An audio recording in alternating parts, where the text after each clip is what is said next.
I love that. That's Kyle's cousin, right? I'm big. No matter what they do, they couldn't get rid of him. I'm big. I think the cousin's name is Kyle, too. Yeah, they tried so hard to get rid of him, and he was just so damn annoying. Just like I am, guys. I'm big. Appreciate Brian filling in for me. I needed a day. My son's here. Played some golf this weekend with old Matt. That was awesome. Yeah, I honest to God thought it was 6:30 in the evening when I texted you. I really did. I don't know why. I don't know what had happened to make me think that, but I did. Watched a lot of soccer. And that was pretty much about it. It was just nice. I told my son, and we'll ask Matt, we go on the first hole. I just look at my son. He's 15. We just turned 16 like a few days ago. And I said, he's 6'2". Swing as hard as you can. He said, what? Swing as hard as you can. I don't care if you come out of your shoes. I don't care if your clubs break. I don't care if you break in half. We'll take you to Dr. Mitchell. You'll be fine. We didn't bring you out here to not have you swing as hard as you can. Right? That's why I brought you out here. It's not because I love you. It's because I know you can hit the ball 500 yards. Who shot a better game? Well, you know what? On these, you're going for things that you would never go for, right? So you're not trying to play the kind of game you would normally. Like my son has what they call easy speed, where he can. Our last hole was like 350 yards, and if it wasn't for the fact that it landed in a drainage thing, he'd probably roll the past the green. Just absolutely crushed it. And I was like, but if he swings too hard, he has no idea where it's going. No idea. I mean, it could go 8 feet. It could go, because you swing in ways you would never try, because you know that there's 3 other people behind you. Did you tell him that Mickelson is not a role model? He is not. He is not a role model. Sad as he's one of the only golfers Jack has met. Yeah. I've been making Jack watch the World Cup. Although we got excited for the U.S. game the other day. How pumping was that? Baby! Yes! Told you guys, we're decent. We're going to go far. I'm telling you guys that. Iran, huh? Look at them. Look at them. We make them come. We make them leave. You guys can get here right before kickoff. You can play, and then you got to leave right afterwards. You don't even get a shower. Just go. Because you never know what might happen. You guys could be part of the IRGC, which is not true. And I'm glad this weekend we didn't have any more of our kerfuffle. How cool was that? I was thinking, there's going to be a kerfuffle. I know there's kerfuffling going on. I kind of feel lonely with no kerfuffle. I'm glad. Let's just get this thing. There's no reason. Let's just figure it out. And good, let them flood the oil markets with cheap oil that they have. They have so much oil. Let's help them rebuild some of their places there, and they could just flood the market. And here's the other thing. One of the reasons they're hesitant on the $300 billion in the rebuild is because Trump's like, yeah, we'd like to help you guys rebuild. And that's not the influence they want, which shows you that the minute they have some freedoms, like in China, it's hard to take that away. It's hard to take that away. So we'll see. We'll see what it looks like. We'll see what it looks like. But I'm glad. And, even yesterday, and today, everybody's like, you said, what did you talk about today? I said, I talked a little bit about Iran, but I said, quite frankly, there's nothing to say. Maybe we get a total deal done. The only thing that's going on now is the war of media, which is, hey, they told us we could come on in and we could set up an office inside of their nuclear facility and we can inspect them whenever they want. And they're like, no, we didn't. And they've got to say that for their people. We say ours for ours. Who knows what's going to happen? But I just hope this damn thing is over and let's move on. Let's get the economy rolling again. And let's fix the reflection pool because it's green. Well, apparently they put a new liner in it too, and the liner was ripped up. Did you see the guy that got the no-bid contract? Oh, if you guys have not seen them, I'm going to tell you. His name is JJ. Oh, he is, okay, if I was to go somewhere and say JJ Cafaro, okay? If I was to go say, okay, Bell, go to Central Casting, design me the greatest villain from the 70s you could find. I want him to have jet black hair, jet black mustache, smoke a big cigar, look kind of like a giant penguin. Like he should be from James Bond or something. This guy, his hairpiece should come with a chin strap. It is so spectacular. So he got a no bid contract, right? And it's so funny because I think his company's called like Clean Green or Green. It's just something, everything you could think of. He is spectacular. But yeah, apparently, I think that what did Jon Stewart said? It looked like somebody poured Mountain Dew in there. Yeah, it did have the same shade. Yeah. You know what it looked like to me? It looked like somebody melted as many Jolly Ranchers because it was that apple green in certain areas. That's what it looked like. I was on YouTube this morning just noodling around, and I found this video of like 3 or 4 people standing next to the reflecting pool, and there's this one woman, obviously a liberal, just clapping her hands going, good, whoever did this, good for you. This is the kind of good trouble we need. It's like, shut up, lady. Damaging property, and I know it was only $14 million, but we happen to be $40 trillion in debt. Yeah, it's hard to be like, I get we want to bitch about the fraud, we want to bitch about all the amount of money, not just fraud, that we waste in the United States is insane when you think about it. So 16 million. Think of the special interest groups, though, dude. Yeah, but who's the special? Like, don't be heartless. Is there a Clean River special interest group that wanted to make sure that because this thing is becoming a nightmare? And do I think that it was, Jonathan Karl from ABC News, who they said they still might go after? Do I think it was the Olympian guy who touched the water? Because they arrested him, held him for 5 hours for touching the water. They said, "No, you were no." Apparently he saw the damage to the liner and picked the liner up a little bit to look at it, and suddenly that's a crime. Yes, because some of it was floating, some of it may be cut. I don't know. Again, you gave a no bid contract to a guy that is just spectacular and looks like everything you would think a mob movie would be about. This is the guy. I mean, he is spectacular. It is, but it's 16 million here, 10 million there, $1 billion here. The amount of money we wasted during COVID, the fraud during COVID, the amount of money we've wasted during, I just remember, for as much as your girlfriend AOC drives me crazy, I don't know if you guys remember this, when she was grilling some of the contractors for the Defense Department, and they were talking about like a screw, and the screw was like $200,000. She's like, it's just a screw, right? And even, you're going, where is this? And the stuff that we're buying from some of these people, that's why I love when Trump came in the first time. It's like, we're going to get rid of some of these contracts. We've got warehouses full of machines we're never going to use because they're obsolete already, but we have a contract. We should be able to go renegotiate that contract. But now we got to drain the pool again, right? Same people applauding the green pool are saying Obama's library is, I don't even know what to call the library. What is that thing? Concrete. It's just, that's big old not slab stunning. of concrete.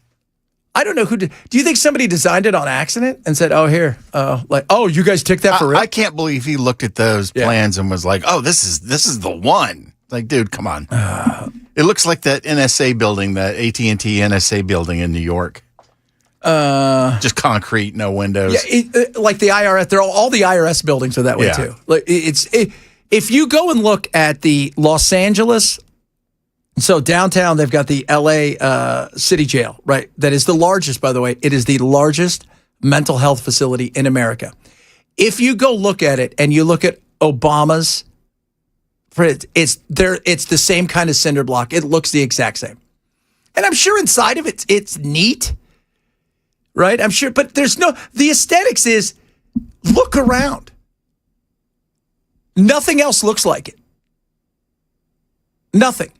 Like, it's just, there's nothing else around. It's just this giant, huge concrete thing rising from the ground. Oh, Lordy, Lordy, Lordy. I am not going to say that, but it was funny. It looks like a giant, because we don't want to get in trouble. You guys. Oh, a lot of fun stuff to get today. We got a little hot takes. I think that guy Steve's coming in today. Is it today or tomorrow? He's a listener. He says he wants to debate. I said, fine, come on. You don't take calls. Like, come on in, Steve, because he sends me all these horrible things. But I don't have that on the calendar. Do you have anything on the calendar? It looks like a concrete wart. It does. But the entire the debate thing, again, it's going to be fun because he comes in, like we had Ditch in. I like that. Let's have a conversation. I don't want to debate because what ends up happening is everybody ends up screaming and nobody learns anything, which is something that I'm not interested in. I don't think most people are. Some people are. They find that to be entertaining. Like I like Piers Morgan when he has one person on and they have a conversation. When there's 5 yahoos on and all of them yell at each other, none of that is fun at all. None of that is fun. So we'll talk a little bit about that. The World Cup, why? Because how much everybody loves America. Take the politics out of it. Even take the pop culture for what they think they see on television. And you drop people here from Japan, from Algeria, from Germany, and Scotland, obviously, and everywhere, to see how much they've embraced America and love all of what America has to offer, not just the pop culture or the politics. It's awesome. That was something that Brian was talking about yesterday, and he had a lot of audio of people talking about how their media had lied to them and that the people in the U.S. have been great and treated them well, and then they got to go back home and listen to the media talk about how horrible the U.S. is. Yeah, no, because whether you like Trump or don't like Trump, again, that shouldn't. I've gone places where I've disagreed with the people that run the country, and the people are amazing. France is the perfect example. People think you go to France, what do they say? Oh, the French are horrible. They hate Americans. You know, first of all, they'll tell you they hate everybody. That's first, number one. They hate each other. So that's like a number one thing. Second thing. They do love a good cigarette, though. They do. They do love a good cigarette. Second thing, and this is really important, when you get away from the big cities anywhere, because you go to New York, I got news for you. Go to New York. You guys know this if you've ever been there. You walk up and down the streets. Nobody cares about anybody else. London's the same way. But when you get to other places that are real, not the big cities, not metropolitan areas, you find out that people are amazing in so many places. And they're so awesome. And that's what they're finding out. And the Buc-ee's thing. I love the Buc-ee's thing.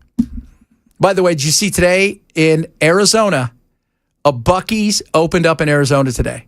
I've got some audio of it. It is awesome. There are people that flew in from Australia, not for the World Cup, to go to Buc-ee's, to go to the opening of this Buc-ee's, which is, and that's what we do. That's just the thing for us, having something like that, which is amazing. That's how blessed we are in this nation. All right, coming up, a lot of stuff to get to. Hot Take Tuesday. You know your hot takes. What is your hot takes? Not political. It's a little bit of fun, right? Could be politics. No. Pop culture. Yes. Could be a lot of that, right? Something that happened to you on the street, things that annoy you, whatever it is, you give us your hot take, and we take it down, and we talk about it, because I got a hot take for you today. Do you have your hot take, Bell? Yeah. That didn't sound very... I mean, let's just say some people will like it. No, some people will dislike it, and others will not care. Okay, there we go. That's why we love Bell so much. He's honest. To a fault. Chad Benson Show, Super Talk 99.7.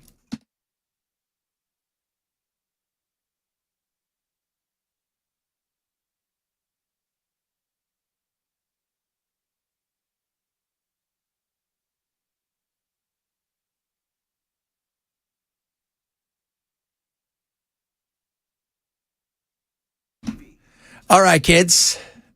Angel Studios has something amazing coming out. It's called Young Washington. And right now, are you ready for this? 250th birthday. We're celebrating it. You know, before Washington became the dude, the man, the myth, the legend, all of the things, he was young. He had some issues, failure, danger, defining moments that helped him get to where he became the legend that is Washington. Well, Young Washington. Right now, movie's coming out July 4th, Independence Day, when you join Angel Guild Premium membership. So it's $15 a month. Normally, it is $20. It's $15 a month for you right now. You're going to get 2 free tickets, okay, which is awesome to see Young Washington, all right, and to all future Angel theatrical releases, as well as full access to streaming library, as well as exclusive members, perks, and all kinds of incredible things. So this is what I want you to do. Join this today. Take advantage of it and storm the theaters. Let's make Young Washington the #1 movie in America on July 4th.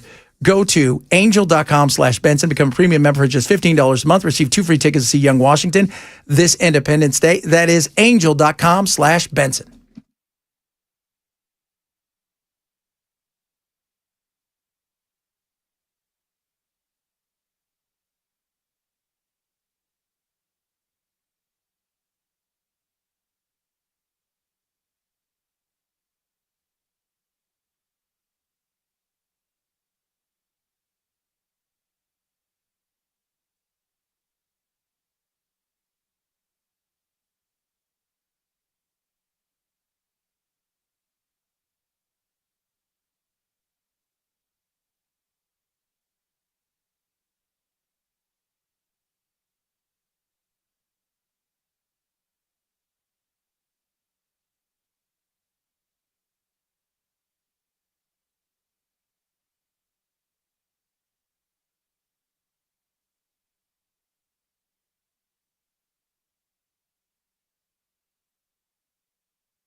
The U.S. Supreme Court making all kinds of decisions here today. We'll fill you in on some of them. We'll also get to your midday money news. That's coming up at 12:30 on Super Talk 99.7 WTN.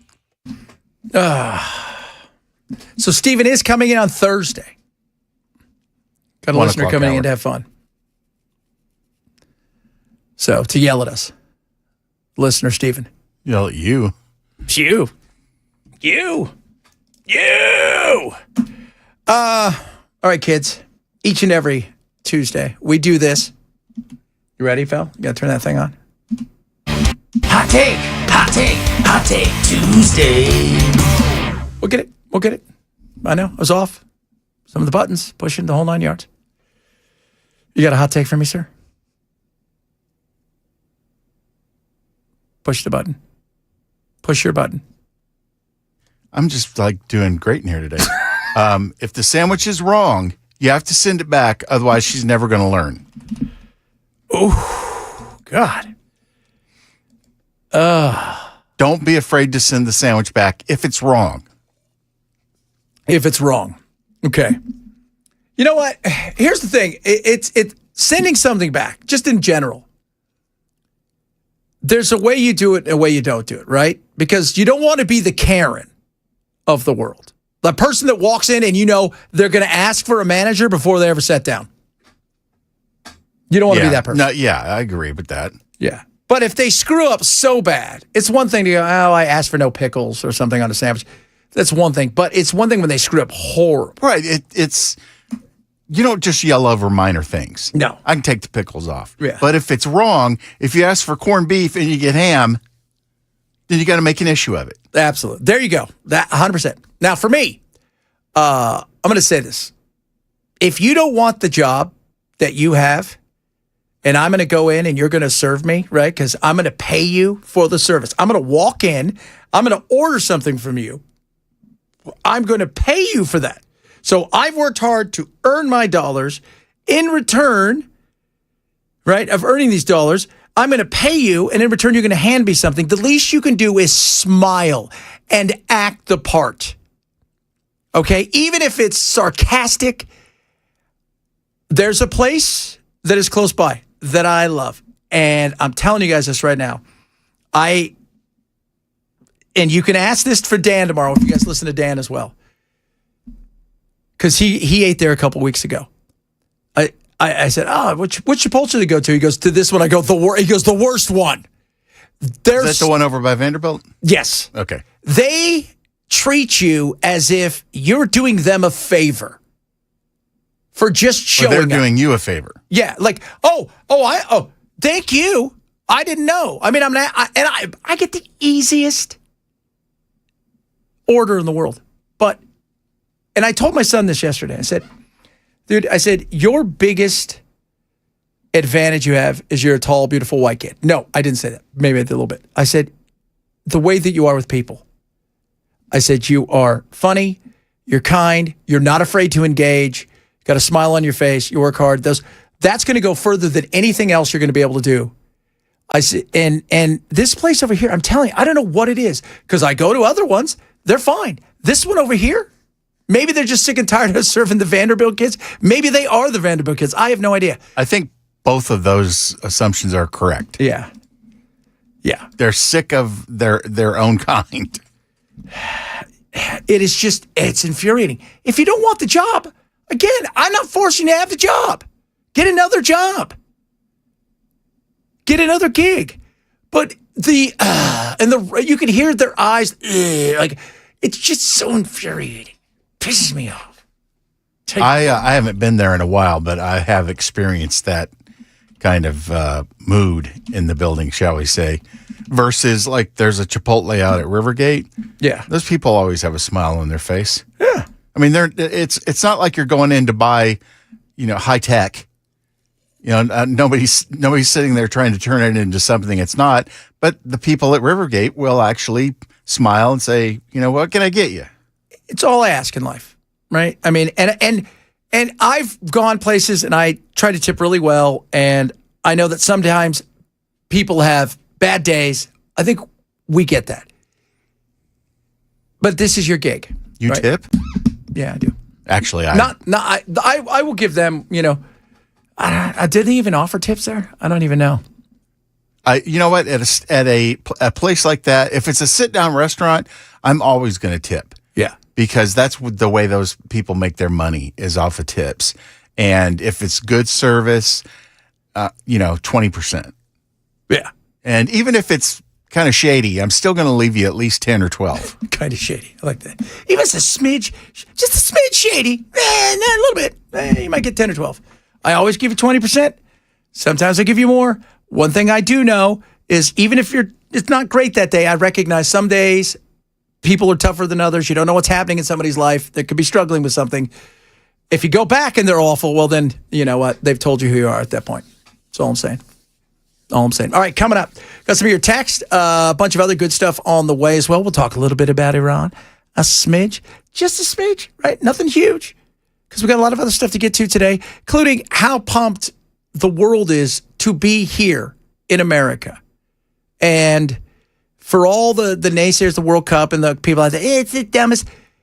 Last night, Jordan versus Algeria, Santa Clara, California, 70,000 people at 8 p.m. The world is here. Let's take advantage of it, and we are. And I love it. Chad Bensteel, Super Talk 997.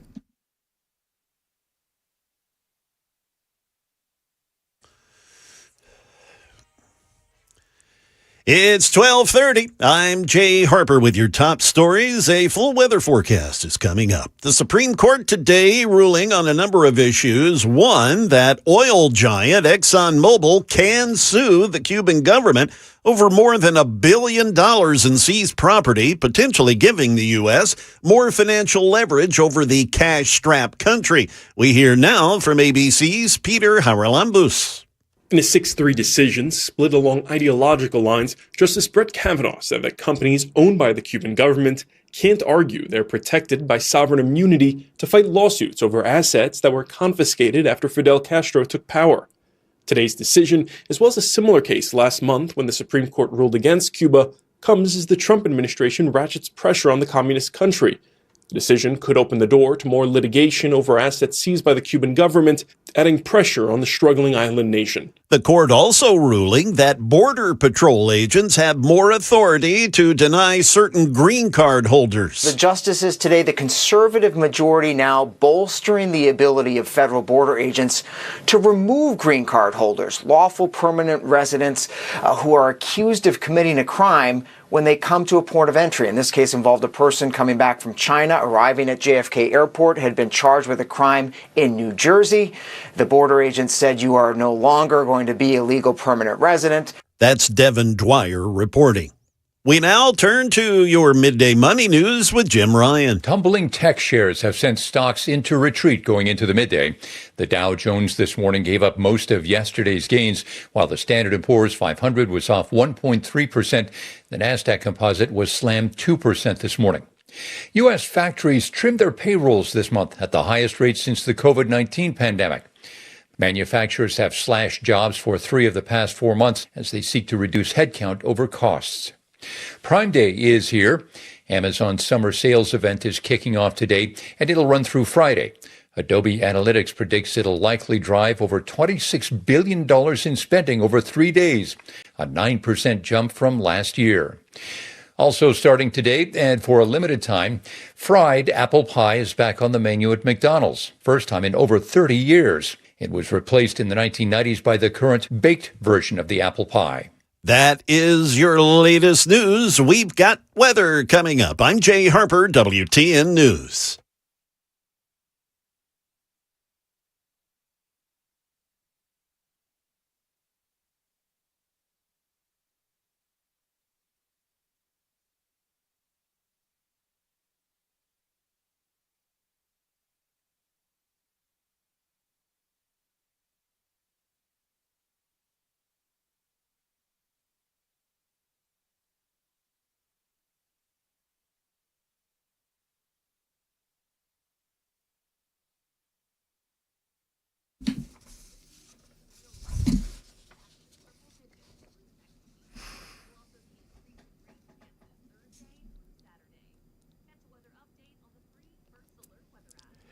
I want you guys to call my friends over at Beacon Capital Management, 615-488-9303.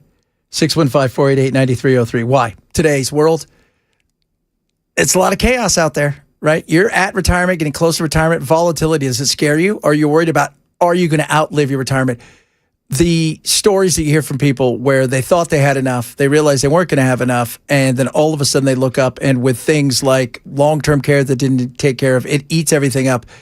You don't want to be that person. And Beacon's going to help you with that. So don't let the fear of what's going on, potentially, especially with the volatility, energy, all of this stuff, scare you. Have Beacon calmly just handle it for you. It is that simple. This is what I want you to do. Free personalized financial consultation today. All right. You're going to get a Money Enough for Life book, a retirement planning checklist, and a guide for maximizing your retirement income. It's absolutely free to you. You have no cost, no obligation, absolutely no pressure.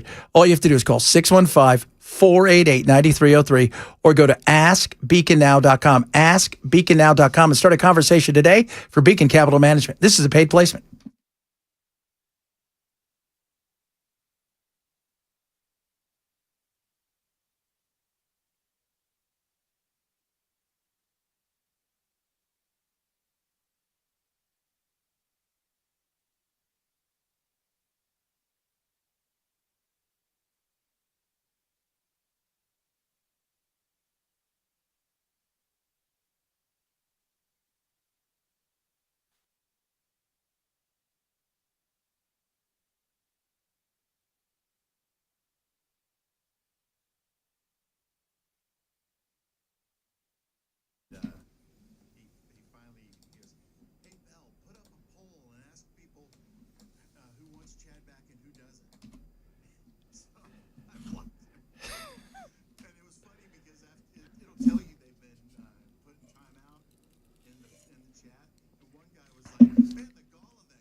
So Iran, we are kind of done with it. Not 100% done. There's still some things that have to happen.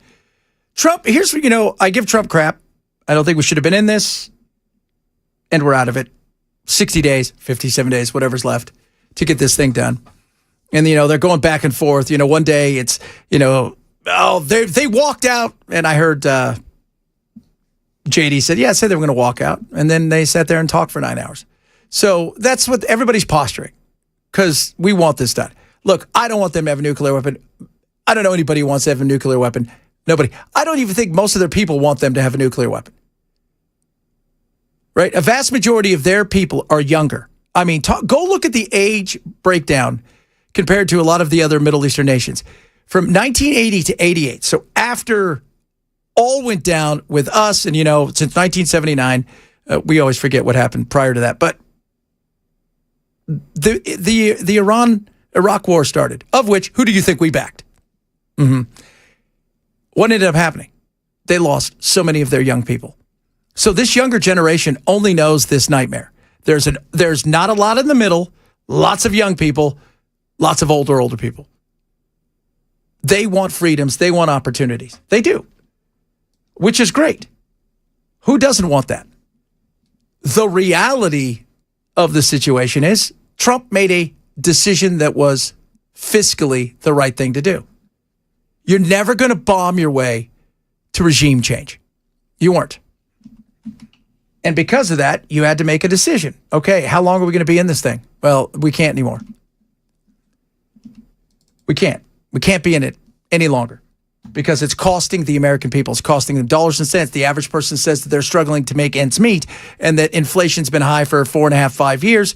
Through Biden, went down eventually, and then it's gone back up because, everything from tariffs and this, that, and the other. We could sit here. People don't care. Nobody cares about the excuse. We just want it done with. And we know that this was a contributing factor to all that was going on. President Trump said, basically, this squeezing of the strait is working. Economically, we can't do this anymore. He said, I don't want to be known as the Herbert Hoover presidency. Herbert Hoover was the Great Depression. Trump is saying, without saying it directly, the economic pressure is working. He wanted a way out and he wanted a deal. Yes. And he's talked about the Herbert Hoover thing. He brought it up last week on numerous occasions. His fear was, I'm going to be remembered as the person who collapsed not just the economy here, globally. And I don't want that. I don't want that. Trump is, you know what? He's 80. When you get to a certain age, you think about legacy. That's a big deal. When you get to a certain age, you think about mortality. Again, big deal. He's looking around. That's the last thing he wanted. And sometimes leaders who are strong have to make decisions that are uncomfortable for a lot of people. And this was one of those things that was uncomfortable. And then everybody's got to go out and try to make sure that they feel like that this thing is, perfect. It's not. It's not. Because we should never have been in it. We shouldn't. And do I think that they're going to be blowing us up, tomorrow? No. Do I think they're getting a nuclear weapon anytime soon? No. I think that's going to take a long time, if at all. Should they be trying? Well, based on the fact that we and several others like to attack them as they like to attack everybody else in that region, there's questions there, right? But, everybody's got to come out and alleviate everybody's fears. The MOU, how are you trying to ease concerns to allies here in the region? Well, that most certainly will come up in these conversations. And there are items outside the MOU that are certainly going to be covered, but that's one that will have to be covered. It'll be discussed. I think a careful reading of the MOU will see that when you talk about, for example, a complete end of hostilities in the entire region, well, that's not possible. You can't have the end of hostilities and conflicts in the region as long as Iranian proxies are launching missiles and drones from Iraq and are participating in terrorism like Hamas did and like Hezbollah did. So I do think it's covered by the MOU, and it is an issue that will be gotten to at the appropriate time in these negotiations. But yeah, they're worried. Of course, everybody around there is worried. And the proxies aren't going anywhere anytime soon. Just like our military's not moving. We're not moving out of the area. They recognize that. Do you think we're leaving Saudi Arabia or Qatar? Do you think we're leaving any of the UAE? No, we're not. Do you think we're not going to be floating around out there? We're not. We're just, oh, yeah, we're leaving. See you guys. Hey, thanks so much. No, we're going to stick it out. Stay around. We didn't need to be in it. We're out of it. Now we move on.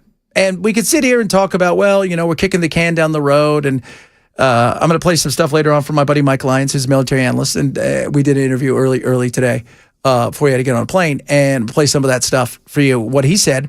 But paraphrasing one of the things, says, look, maybe not us in our lifetime, but this was a war that was probably going to have to happen. But he says it could be 50 years. It may be 50 years. But I was told 2 weeks. Always the 2 weeks. 2 weeks. Hey, Bell, it's 2 weeks. They're going to get a nuclear weapon. Bell, Chad, it's 2 weeks, 2 weeks. We don't know what. They didn't say which 2 weeks. They didn't say which 2 weeks. You're correct. It could be never as well. Because at some point in time, the regime itself could collapse upon itself. Because people start to get more money. They start to get a little bit more freedom. They start to get a little bit more access. That noise gets a little bit louder. That's a possibility for sure. But again, Trump was worried about, the depression. He's worried about being that guy. He's worried about that look. You said Donald Trump started this. You seem to have some amnesia about the fact that Iran has been at war with the United States for 47 years. And as the president said, he's finally the one that's dealing with it. They've killed thousands of Americans. They've funded terror proxies that have destabilized the region. They've been after us, chanting death to America for 5 decades. And you think that we just decided to pick on Iran for no reason this spring? This was long overdue. And if at the end of it, they don't have nuclear weapons, and at the end of it, we do have a stable Middle East, and at the end of it, we do have a situation where they're not funding terror proxies, terrorizing our friends and allies over there, that'll be a good thing. It'll all be great. And we can all sing Kumbaya and all of that stuff. Do I think that's going to happen anytime soon? No. Do I think they're efforting to get a nuclear weapon? Probably at some point in time they would. Do I think Israel's going to give up the beast? Hell no. And that's going to be the biggest issue. Because Israel is going to continue to move forward and do their things, which again, knock yourself out. I don't have a problem with it. If you want to do that, I don't want to pay for it. I don't want us to be involved in it at all. At all. Bell, did you see what somebody said? Chad's the biggest shill for the biggest state-funded terrorist organization, Israel. Yeah, you can always tell when somebody doesn't listen much. Wow. I got to be honest, guys. That was because normally I'm the one that they come after. Normally I'm the one that they come after and go after me every day, all the time. And if you think I'm a shill, considering I'm the one who criticizes them every single day, I'm the one who says what they did in Palestine was absolutely disgusting. It's one thing fighting back. It's another thing doing what they did. 70,000. They always talk about, that was not our, if it was our 9/11, it would be X amount of people that died. And I go, well, if it was their 9/11, it would have been exponentially more. And I think what they're doing in Lebanon, I'd have no problem with them fighting with Hezbollah. Go and knock yourself out. Moving into Beirut and certain places where there are plenty of people that have nothing to do with Hezbollah and lots of Christians, I do have an issue with that. We should. But at this point in time, let's, at some point in time, don't you go, let's get out of the region, right? We'll keep a couple of our bases here and we'll move elsewhere. Who's with that? Let's save some money. About saving money? When did Republicans, please answer this question for me. When did the debt become an issue that you no longer cared about? Around George W. Yeah. Well, that's when they sort of quit using it as a cudgel. Yeah, that's true. God, it used to be super important. You'd hear people fighting all the time about how ridiculous the debt is, how big it is. We can't spend this money. We spend like we're a drunken sailor. Oh my God, look at all this crap. When did that become an issue that you no longer cared about? I mean, I expect this from the Democrats. I expect you guys to spend money on all kinds of things. Hand money out to your friends, tons of NGOs. I expect that. And I expect the right to spend some money when it comes to the military industrial complex. What I don't expect is the pretending. And not even, because I could see there were people that cared about the debt, right? You could see back in the day there were people that cared about the debt and how big it was getting. And it was a real concern. Now it's at best lip service. At best. And who's left? You've got Rand Paul and Thomas Massey for a couple more months, and then that's it. Nobody else seems to care. Spin us into oblivion. That's the goal, apparently, which is sad. Very, very, very sad. Move to Cuba. Why would I move to Cuba? Well, you work under Rubio's administration after he takes over. When do you think they go after them next? Well, now that they've got the big opportunity to sue them in court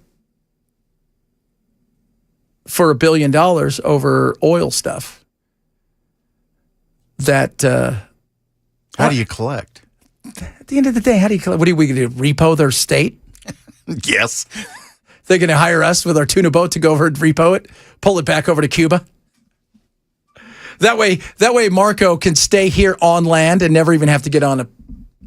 Oh, I think he'll want to be there because he's Cuban. He wants to take over and have his official residence and be able to walk the streets and go, man, that car's old.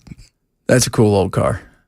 Man, some of those cars, if you guys have never seen how old and awesome those cars are, they're spectacular. And how they get those things it is modern wizardry how they get those cars to work in a lot of ways. Because those things, they don't even have parts. They don't even have parts here for them.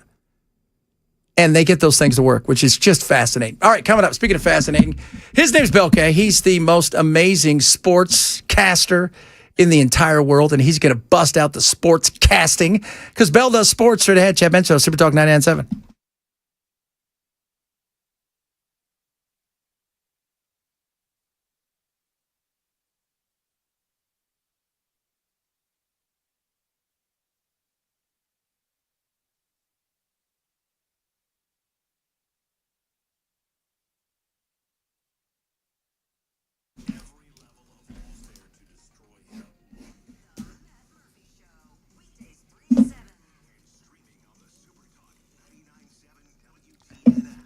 Relief Factor is incredible. I take it every single day. The number one cause of aches and pains in your joints and your muscles is inflammation. Inflammation is nasty. Relief Factor is going to help you with that. Naturally formulated. It's got omega-3s, and it's got resveratrol and curcumin and all this incredible stuff. And it has been third-party tested, meaning it's gone through a potency and purity test to make sure it works. And it does. It absolutely does. Over 1 million customers have tried Relief Factor. And I'm telling you guys, I take it every single day. You are going to feel the difference. So if you struggle with aches and pains in your joints and your muscles, inflammation, as we know, is nasty. And the way that we eat also doesn't help. Relief Factor is going to help you with that. This is what I want you to do. Go to relieffactor.com right now. 1776, right? Celebrating Independence Day. It's relieffactor.com. Get yourself some Relief Factor. Call 800-4-RELIEF. 800, the number 4-RELIEF for Relief Factor.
The U.S. and Iran in a we said, they said war of words. We'll explain what that's about. The U.S. Supreme Court also coming down with a number of decisions today. We'll fill you in on one of them at 1 o'clock. That and more coming up on Super Talk 99.7 WTN. Oh, baby, every single day at this time, we open up the microphone to the man, the myth, the legend.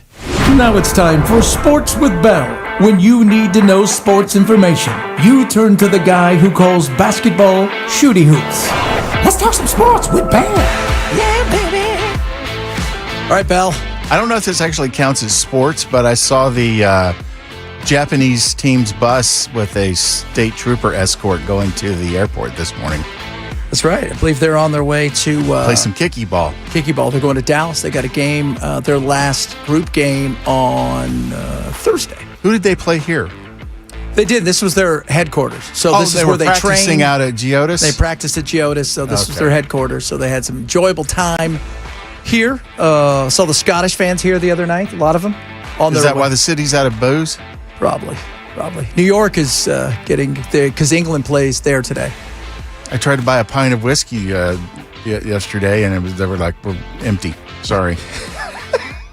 Scots are here. Well, they've enjoyed themselves, and they brought their money, kids. It's the beauty of it. What was the tab on that one place in Dallas? 5,000 beers, $40,000. $40,000 in the space of. So their game kicked off. That wasn't one tab. That was like an accumulation. No, but see, the game kicked off at like noon or 2. That was prior to anything. They didn't even expect it. And the guy that has the big bar in Boston said, and I found this fascinating, he said, look, this time of year, normally we're closed 3 days a week. Because of them, he goes, it'll be our best year we've ever had. Wow. You know. Oh, and they're only here for a little while. And if you've not seen them, oh my God, they went to the Marlins game last night, which had to be a shock to the Marlins that anybody showed up at a Marlins game. For those of you guys not counting, keeping score, the Marlins don't really get a lot of people at their games. They were having fun out in front last night.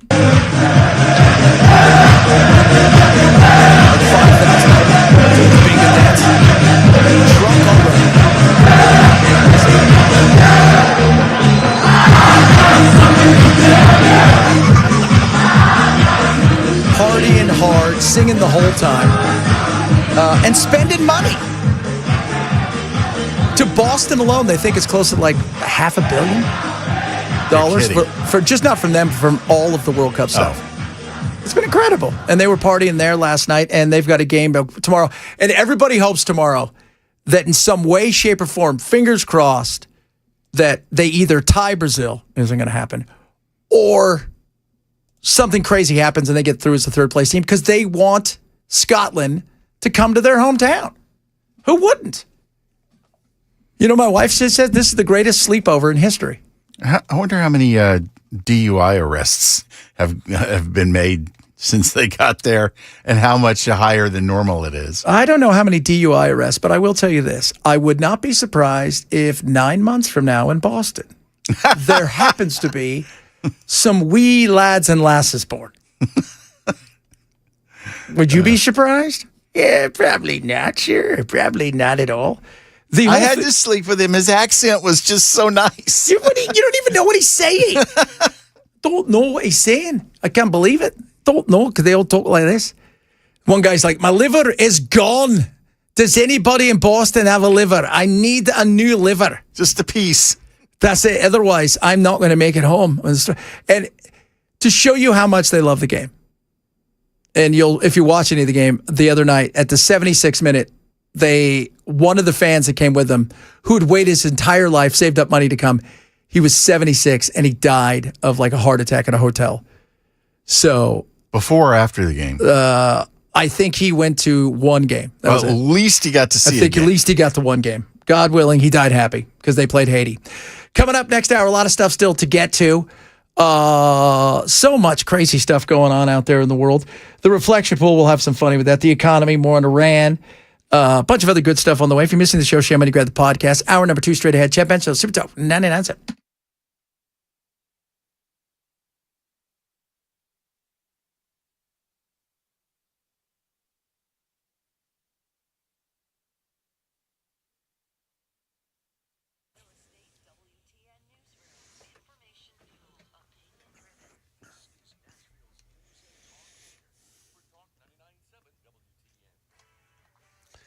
It's 1 p.m. I'm Jay Harper with your top stories. A weather forecast is just a couple of minutes away. Contradictory statements from the U.S. and Iran over the issue of nuclear inspections in Iran. ABC's Karen Travers has the latest. President Trump this morning claimed on social media that Iran has, quote, fully and completely agreed to what he called highest level nuclear inspections long into the future. He went on to say that if Iran did not agree to this, there would be no further negotiations. But a spokesperson for Iran's foreign ministry says Iran will not allow international inspectors to access nuclear sites damaged during the war. These inspections were included in the nuclear agreement reached with Iran during the Obama administration in 2015. President Trump pulled the U.S. out during his first term, and then Iran began limiting inspections. The U.S. Supreme Court, they've ruled on a bunch of cases. One of them could affect the religious liberties of prison inmates. The ruling dismissed the case of a Rastafarian inmate who had his hair forcibly cut off by prison guards. Damon Landor, he's a devout Rastafarian. He said his hair was sacred to him. The court ruled against his lawsuit and said inmates are permitted to sue individual guards. ABC's James Sample, he's their legal expert. He explains how this ruling doesn't permit a remedy for the right violated. In this particular context, as in many other contexts, there is no dispute as to the right at issue. And there is no dispute that the right at issue to not have his head shaved in this way was violated. But it is all about the remedy, not whether his rights were violated. And in this case, the court essentially says, yes, he has a right, but no, he doesn't have a remedy if the remedy is monetary damages. Back here in Nashville, the trial has begun for a former pro football scout, Blaze Taylor. Here's News 2's Haley Wilgus with more. Taylor is the former Titan scout accused of poisoning his girlfriend, Jade Benning, killing her and their unborn child. A toxicology report revealed that Benning had cocaine in her system, but the medical examiner testified it was more than what could be accounted for by just recreational use. And Gallatin City leaders, they're looking to take some popular 4th of July items off of store shelves in the name of safety. Gallatin Codes and the fire department they're proposing a complete ban on sparkler-type products. That would include wire sparklers, cone fountains, torches, wheels, and toy smoke devices. The U.S. Consumer Product Safety Commission reports that nationally, sparkler injuries accounted for almost 2,000 ER visits a couple of years ago. These involved mostly burns to the head, face, hands, and fingers. The Gallatin City Council, they're going to be taking up that proposal today. Officials say the goal is just to reduce fire risks, injuries, and property damage. That's the latest news. Weather's coming up. I'm Jay Harper, WTN News.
Clive Davis died yesterday.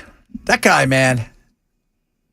Yeah, that was, 94 is a pretty good run. It's a hell of a run. But to think of the music industry without him is a little sad. You know what? I was watching, for my national show, I did a bunch of stuff about Clive Davis, and they were interviewing this guy who produced the, what was it? Is it The Bodyguard? It was the Bodyguard movie soundtrack. Yeah. Because Whitney was starred in that, and she had the soundtrack. And he said, look, it's weird because Clive had this thing, kind of like Rick Rubin does, right? Is that the guy with the crazy hair? That's the guy with the crazy hair, right? Yeah. They can close their eyes and go, that's going to be a global hit. That's going to work. Because he was a lawyer that ended up being, the head of Columbia. Then he got fired for something that had to do with his, if I'm correct, it was his expense report. It was like a big, and then he started, was it Arista? Arista. And then that's what took off. But Bruce Springsteen, all the way, you go from like Bruce Springsteen, Janis Joplin, all of these people. Aerosmith. Aerosmith, they put him in a song. Mariah Carey, obviously Whitney Houston. See, they had a real close relationship. Yep. Milli Vanilli. So there's that. So, but all of these people, you know for a fact that he was 100% aware of what was going on. Of course. He cared about, was it globally going to be a hit? And he was right. I remember hearing a piece of audio, which I'm not sure if it was supposed to have been recorded or not, probably not, but he's having a meeting about Whitney's album. I think it was their first one, and he's just ripping into people because they're positioning her as a quote-unquote black artist instead of a pop artist. And it's like, this is a pop act. It's not an urban act. And if you don't focus on that, then we don't need you. Yeah, and that's what he wanted. He said, and I remember because he was talking about, this guy was talking about him. And when they were talking about, he kept saying to everybody, look, she's not a vocalist. She's a superstar. And we're going to make her a superstar. And we're going to make her bigger than life. And we're going to make her global. Because he goes, they talked about the fact that he could hear something and go, this is going to be a hit. This is going to be stardom. And he knew, as big as she was, the Bodyguard was going to change everything. And it did. Bruce Springsteen. That's also Billy Joel. I mean, they started going down Santana. You're like, what? Like all these people that he found. And he didn't know how to play an instrument, couldn't read music, didn't know how to produce anything, didn't know what any of the buttons meant. He knew when he closed his eyes, that's going to be massive. Massive. Absolutely huge. 100%. Tonight, people are talking about Gallatin. Are they going to ban sparklers? That is just stupid. I don't. Gallatin, you're embarrassing yourself. Yeah. Come on. This is, of all the places, Ted, I expect this in California. They didn't even let you have the little, remember the snakes? Yeah. It's all about safety. We got to protect the children. Shut up. Is it the children? Or is it the look, there's some places, let's be honest, everybody's got one in their neighborhood. Everybody's got one in their neighborhood. That person that's like, hey, went to Mexico and got some fireworks. Like, you got sticks of dynamite. Those aren't fireworks. Those make loud noises. Everybody's got one. And in certain areas, yeah, do I understand why maybe you don't want stuff that shoots up in the air and may cause a fire, especially in certain places where you have lots of forage. But sparklers? What has happened with the sparkler that has caused this fear? I don't know, but we're going to have to get rid of disposable lighters, too, because somebody might burn themselves. Oh, because of the weed? Because of the weed?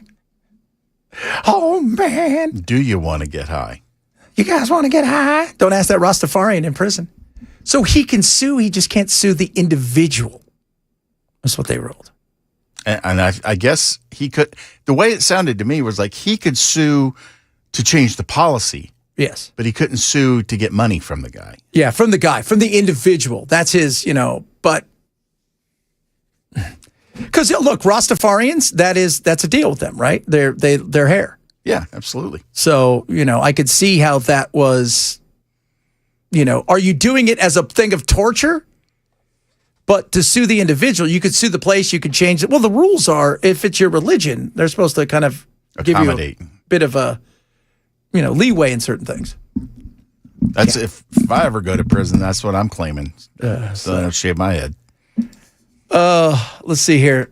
Gallatin has heavily developed in the last couple of years, and it's probably due to all the people moving here, so many houses close together. Well, I'm sure that's part of it. I can see that with bottle rockets, right? And my wife will send me pictures this 4th of July because they're out in Arizona. Our neighbors, because we live, our house out there that we still have is on the border. You zip across the border, they don't care what you buy in Mexico. And you can buy anything you want in Mexico. And they come back, and it is like Disneyland in our neighborhood. But we're also in the middle of nowhere with no trees. But the developments, I could see that to a certain extent for things that go in the air, things that really might cause an issue. A sparkler. Are you throwing sparklers? Are there throwing sparklers I don't know about? Am I missing that?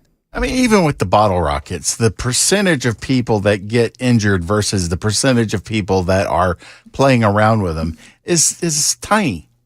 And to take that leap from bottle rockets to sparklers, it's like, just stop it already. Gallatin, you look like fools. Yes. Next thing you know, you're going to be trying to take stuff out of the library.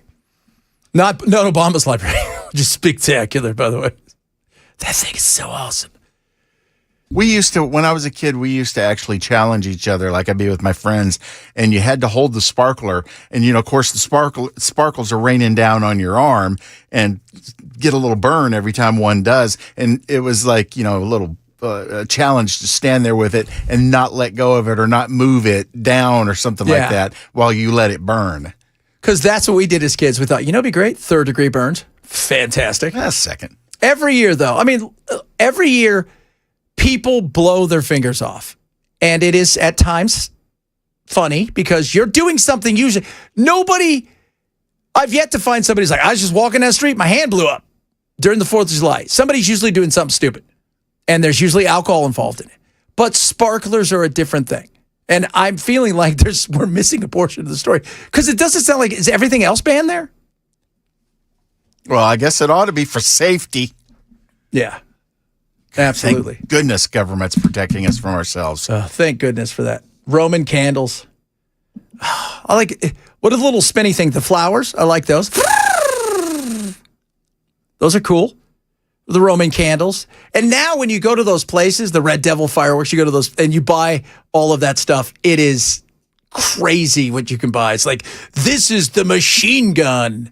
This is it's great. Sparklers. 3085 has a really good point. Being alive comes with risk. Yeah. That's it.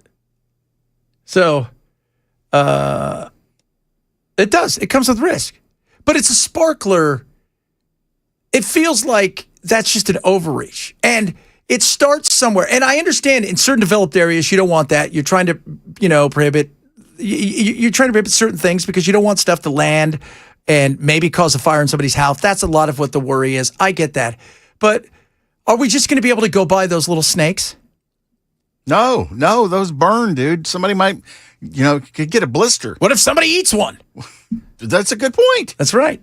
Injuries for children. I'm not for the ban. I'm just answering a question. What do sparklers do? Well, that's okay. I mean, life is a risk. But isn't this also one of those things where you tell your kid, hey, don't be an idiot? Right? And if they're an idiot and they get burned, it's like, it's not like you weren't warned. So I'm going to say this, preface this. My dad was not the greatest influence. If you want to ask where he was on 4th of July, the only one I can really remember with him, it's when they arrested him at our house to take him away for all of the explosives he had. And I say explosives because I don't remember anything really lighting up more than just exploding. So Gallatin is the Karen of Middle Tennessee. Good call. I like that. No Fun Franklin is what some people are calling it. No Fun Franklin. That's what one said that their city's called. No Fun Franklin. The other thing is, too, they want to force you to go to their fireworks show. That's definitely part of it. Yeah. But if I lived in Gallatin, I'd still be using sparklers, and they could kiss my butt. Are they going to come? Are they going to come and arrest you? Like, how do you? What? How does that work? The cops show up, give you a ticket. You think that's what they want to do? Yeah, that's their dream at night. Gotta make that paper. Showing up at your house, going, "Hey, we're sorry, but you were enjoying yourself, and that kind of pleasure has been banned." Those better not be snakes. That's contraband. You remember, was it South Park with the snakes? Yes, the giant one. The giant snakes. And how did they stop? Was it? How long is it going to be till this burns itself out? I have no idea. It was Robert Smith and Barbara Streisand. Yes. Remember? That's it. They had to join forces to stop it. Oh, that is so funny. Oh, goodness me. Gallatin resident here. I'm going to start stocking up on sparklers. Settle down. Gallatin has become increasingly oppressive over the years, more so than Metro Nashville. So, well, you crazy people out in Gallatin are just going to hurt yourself, so somebody's got to protect you. Like I said, I understand in certain areas why. Like, if you're in a place where it's super dry, high fire zone, you have wildfires all the time, do I understand why you maybe don't want Delbert and his friend lighting stuff off? I get that. But we're talking sparklers. Like you said, sparklers. Sparklers. That is, I've never even heard that, even in places as wacky as California, they don't ban sparklers. Come on, Gallatin, you got to reconsider who you're voting for out there. Goodness me. And this guy's all, meanwhile, in Thompson Station, and it is a massive amount of fireworks. Looks like somebody's going to be selling them at I love these things. USA 250. These, you just buy giant boxes of stuff. It looks like most of these are packaged for retail, except those ones in the front look like they're possibly professional. Yeah. Yeah, that is crazy. I work in Gallatin. I do not recommend living here. So, what if a man smokes a joint? I say man, or a woman smokes a joint, then lit the snake, ran into a wood chipper because they were high. Dude, you've hit all three things. That's 3 strikes and you're officially out. So, you know what? If you did all 3 of those things and all that did happen, maybe sometimes you just got to go, well, fate's fate, and you got to let it happen. Yeah, it's life. You were dodging the gods for too long. Life comes with risk. And that risk was you smoking a joint, lighting one of those little snakes, and then running into the wood chipper that, oddly enough, only shows up when you're high. You guys want to get high? Only with a wood chipper. What do you think Ken's doing right now? Do you think he's fishing? It wouldn't surprise me. Sure. We haven't gotten any texts from him.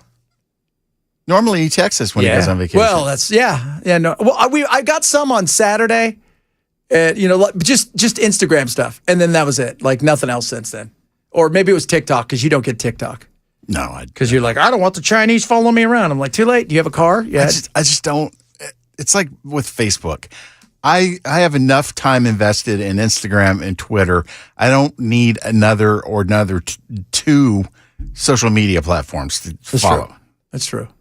What? So let's just say you're like, you didn't have to do this job anymore, right? You're done. You're going to go underground. Are you keeping any social media under a different name just so you can maybe talk to a few friends? Yes, under a different name would be correct. Okay. I like that.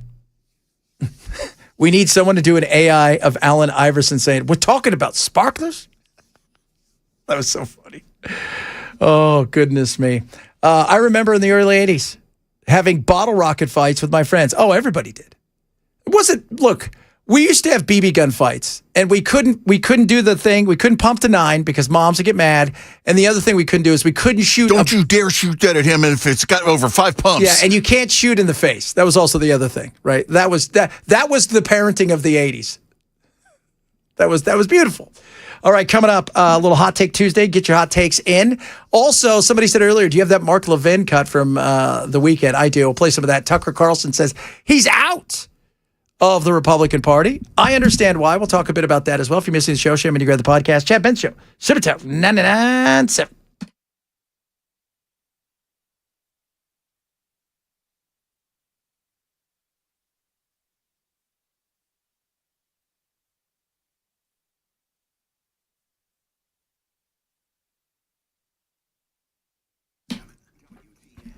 Bulwark Capital is awesome. So you see what's going on in the market, right?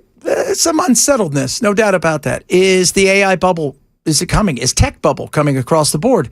What about the energy markets? While they seem like they've stabilized, could they explode at any moment again? All of these things are out there. And is your person paying attention to any of these things? What about the stuff that you can't see, which is the stuff that usually gets you? That's why we want you to talk to my friends at Bulwark Capital. They're going to give you a free Know Your Risk portfolio review today. It's absolutely free. They'll go through your portfolio. They'll talk to you about what's going on, where you want to be. They're going to talk to you about your retirement. What do you want to do when you get to your retirement? How do you want to live your life? They're going to show you all the things they're capable of doing. Lower risk, lower cost, lower volatility. And through their fundamentals, what can they do to give you the most upside potential? It's that simple. Get a free Know Your Risk portfolio review today from my friends at Bulwark Capital. You can go to bulwarkcapitalmanagement.com or knowyourriskpodcast.com. Knowyourriskpodcast.com for Bulwark Capital Management.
President Trump weighing in on the Iran peace deal negotiations. We'll let you know some of what he said. And firings at the Department of National Intelligence have got a lot of folks up in arms. We'll get to those stories for you at 1:30 on Super Talk 99.7 WTN. Yeah, baby. You guys know how we do it each and every single Tuesday. A little Hot Take Tuesdays where we break down something ridiculous in the world that we live in. Something fun, something funny, something non-political.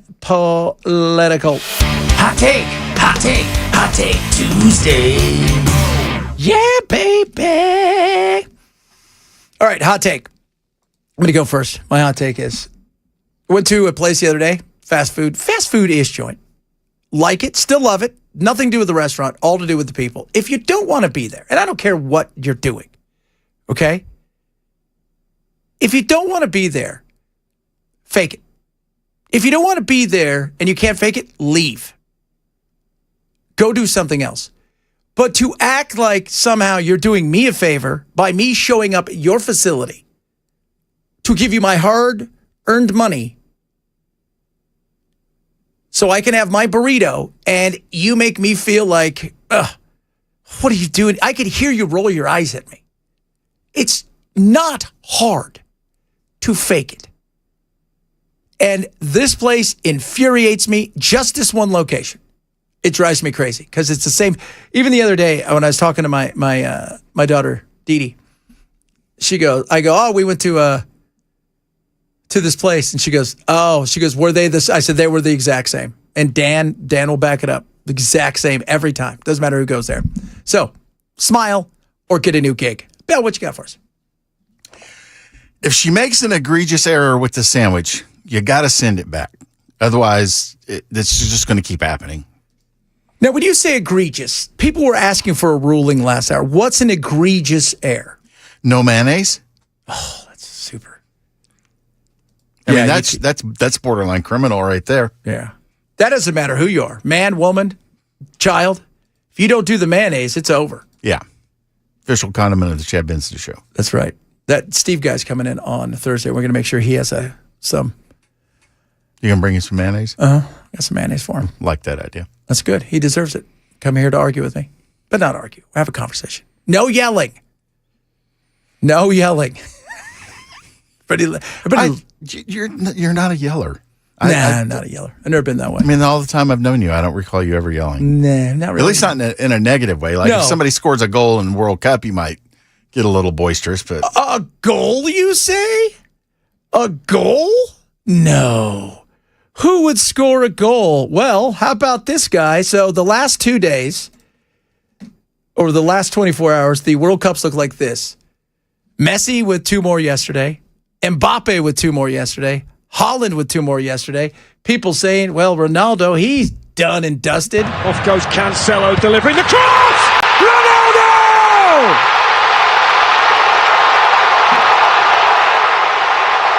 He's the first man to score in 6 consecutive World Cups. 6 of them. You get to 1, you're pretty stoked. He's got to 6 and scored in them. How many has he played in? World Cup 6. So they're every 4 years. So everyone he's been in, he scored. Mm-hmm. So, okay. Yeah. So Messi's also played in 6 World Cups. Messi is the leader in the clubhouse right now for most goals scored in all the World Cups combined. Because there was a guy who scored 13 in 1 World Cup. But yesterday, it was like one of those days yesterday where every great player showed why they're the greatest. That was just insane. Pulled back here, let's see, Messi! History in Dallas! 40 years to the day since Diego Maradona scored the hand of God. Lionel Messi scores the goal to make him the World Cup's all-time leading scorer. And Messi again, Lionel Messi in the double. Argentina get the win, and the little magic man gets his second goal of the game. Mbappe! Bad giveaway, chance for 2. Mbappe's there. Absolute disaster for Iraq. Kylian Mbappe on the receiving end, unselfish from Dembele, and France double their lead. Here's Odegaard again, a much better night for him, and he's got a few options. One of them's here, Haaland, and he's put it in the back of the net. Does it again, the master marksman. Plays back at Haaland again, scores again. That's what he does.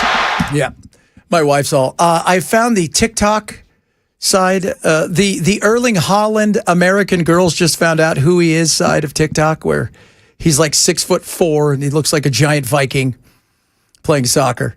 Mbappe sounds like it's really fun to yell. Mbappe? Yeah. Mbappe! Goal, Mbappe! It is fun. It is fun. It's a lot of fun. The World Cup's been a lot of fun. A lot of it still left, including the U.S. We play Thursday against Turkey, which means very little at this moment in time. Of course, we want to win, but we've already won the group. If we lose 20-0 or win 20-0, it changes nothing. Hey, going back to the mayonnaise thing real quick. Keith says no mayonnaise is a felony, and Sally says no mayonnaise is not an error, it's an assault, and I have to agree with both of those. Yeah, there's no doubt. If you don't, mayonnaise, we may have to get Border Patrol and ICE Even if you're an American, you may have to be deported. We still need, maybe just to Canada, but you got to go outside the border. You know, it's funny watching all these guys and gals who've come over here who are loving all the American food. Then there's these two Canadian guys who have come across the border and they're like, oh, we've never had a waffle before. But they're really excited about it. But like, you're from Canada. Right? How do you not have a waffle? It's just, they have, but it's just, we've never been to a Waffle House. Oh. It's like, see, okay, great. We love Waffle House too. But the reality is you're from Canada. Let me tell you Waffle House there? What? Do I they don't have think they do. No. They got a lot of Tim Hortons. They got a lot of Tim Hortons and Bob Evans. Oh, yeah. I forgot about that place. Bob Evans. You can get Tim Hortons and Bob Evans. Is that coffee? You can get their coffee at places. Oh, okay. But, yeah, that is just... But it's funny they're here. It's like, we've never seen barbecue. You're 15 feet away from the border. You can walk across the border whenever you want and have barbecue. You act like you're just the 50 and a half state. I gave you you're 50 and a half. All right. Coming up, talk a little bit about the whole thing going on with Iran and the schism, the issue it's caused in the Republican Party. And this shouldn't be a shock to anybody. We'll discuss that straight ahead. Chad Benso, Sipito, 997.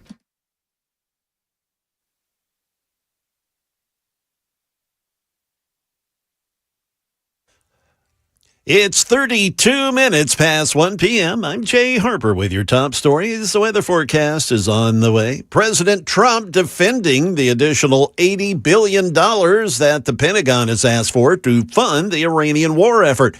This comes after the White House says the Iranians are agreeing to the provisions of the Memorandum of Understanding, including inviting weapons inspectors in to survey damaged uranium sites.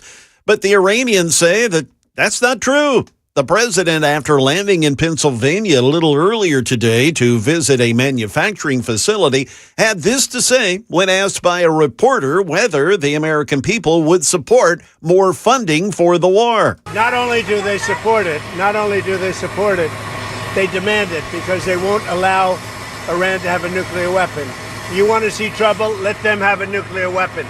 Sources telling ABC News that Bill Pulte, the acting director of national intelligence, has begun firing people left and right at the agency. We hear now from ABC's Mary Bruce. Now, it is not clear how many jobs are going to be affected, but sources say the National Counterterrorism Center is likely to be hit hard. Pulte, who just took over the role last week, today's actually his second full day on the job, is a Trump loyalist with zero intelligence experience. But the president has made clear he wants him to slash jobs at the agency, and Trump says he thinks Pulte is actually better able to make these cuts because he's in the role temporarily. Back here in Tennessee, a new law takes effect next week on July 1st that clears the way for teachers to talk about Christianity's influence on the founding of America. It's called the Charlie Kirk American Heritage Act, and it was sponsored by State Representative Mark Cochran. I think it's almost impossible to teach American history without acknowledging Christianity's impact on it. The law allows teachers to discuss topics, including the Mayflower Compact, references to divine authority and the Declaration of Independence, the influence of religious leaders on the nation's founding and history of the national motto, "In God We Trust." The primary motivation for the legislation was really just some reassurance for our teachers to make sure that those folks who want to teach these concepts, that they know that there's nothing wrong with that. That's Channel 2's Kelly Milan reporting. That is the latest news. Weather's up next. I'm Jay Harper, WTN News.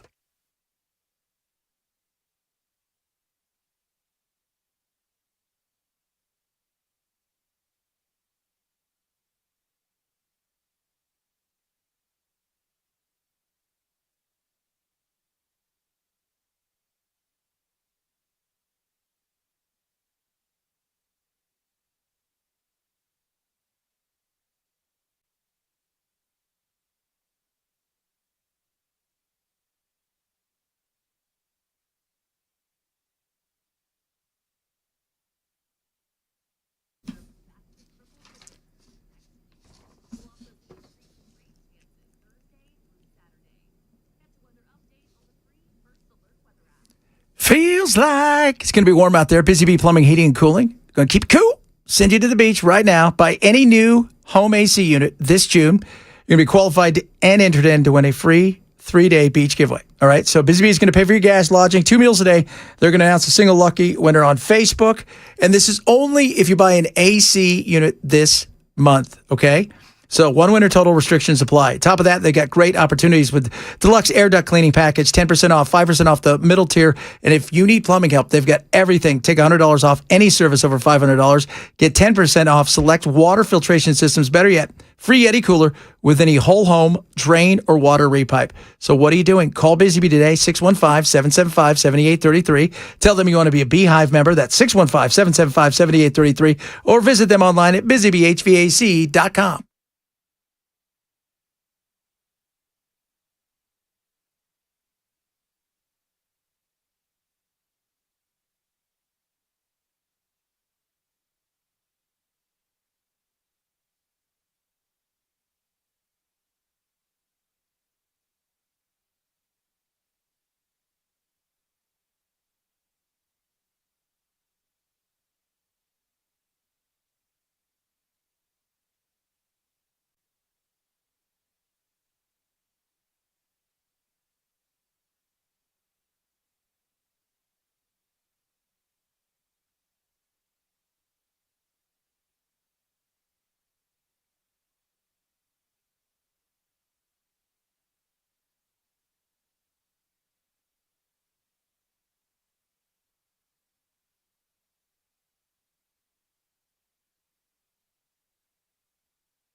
You can go to the bathroom, Bill. Bill's like, once you get in, I got to the bathroom, so don't need me really quick. I was like, I got you, brother. Don't worry about that. We could talk smack when he leaves. Heard people talk smack about me yesterday. Bell didn't stand up for me. Somebody said, Chad, somebody called in and busted balls on you over Brian. And I'm like, I don't care. People do that to me every day. Brian just brushed him off. That's good. Yeah, people do that every day. You don't take callers. I got a listener coming in, Steve. Right? Who, by the way, has been very, very anti-Chad in a lot of ways. He's coming in on Thursday. We spent a whole hour talking. Who does that? Me. Because I like that. Conversation, not phone. Phone again. We're moving so fast. We're doing stuff. I love this text. I want to go into a restaurant and have that face. We are spoiled Americans. Everything sucks, even though it's the best. And we're like, it's not big enough. You want to go in? And I remember when my friends came, a lot when I lived, in Southern California. I just moved back from Europe, but I still had so many friends over in Europe, and they would come visit me, and we go to this place called the Claim Jumper that makes food that is just so huge. And they just wanted to go there to take pictures of food. I don't even think they wanted to eat it because they were fascinated by the amount of food that we have at our fingertips. And we hear, you hear about Europe and all these great, these are all free countries and all these. The reality is yeah, they're all those things, but they're not us. We have so much. We have an abundance of everything. Some places have some cool things, but no, not compared to what we have. Not even close. Not even close to the amount of food, the amount of junk food, just the gas station, Buc-ee's alone. To see people go there And how many of us have gone by there? I mean, the first time I went there was awesome. I still love going to Buc-ee's. I have a great time. I do. I go there, smile on my face, love it. Because I'm like a child. But we have all these things. It's like why we're hosting the World Cup. Why are we hosting the World Cup? Because at the end of the day, we could host every single sporting event on the planet. No problem. Nobody has to build a new stadium. They don't have to build new freeways. They don't have to do anything. Even our smaller cities. Kansas City, not a super small city. But when you think about we're going to host it in London, we're going to do this, that, and the other. Yeah. We have specific soccer stadiums like Geodis Park. They're not using it for this because we've got way bigger stadiums. If we were to host a World Cup game today, you know where we're hosting it? Well, it would be at the old stadium where the Titans are playing, and it would be called Nashville Stadium instead of the new one that should be called The Bank because it kind of looks like a bank. Just a smidge. Just a smidge. I don't get into this much when it comes to the back and forth arguing of like influencers and stuff. But Mark Levin, because he's not a fan of mine, the night guy, makes me laugh. And so the other day somebody said, did you hear what he said? If you guys didn't hear what he said, this is about Israel and how everybody's being mean to Israel and we're all big bullies and jerk faces. I'm going to start the program where I'd rather not start, but I must. I want to say to people in and out of the administration, stop trashing, smearing, bullying the little state of Israel. Stop cozying up to and telling us that the enemy regime in Iran is now more rational, more moderate, and a regime that we can deal with. When just a few months ago they slaughtered 50,000 people, they're still hanging young people today.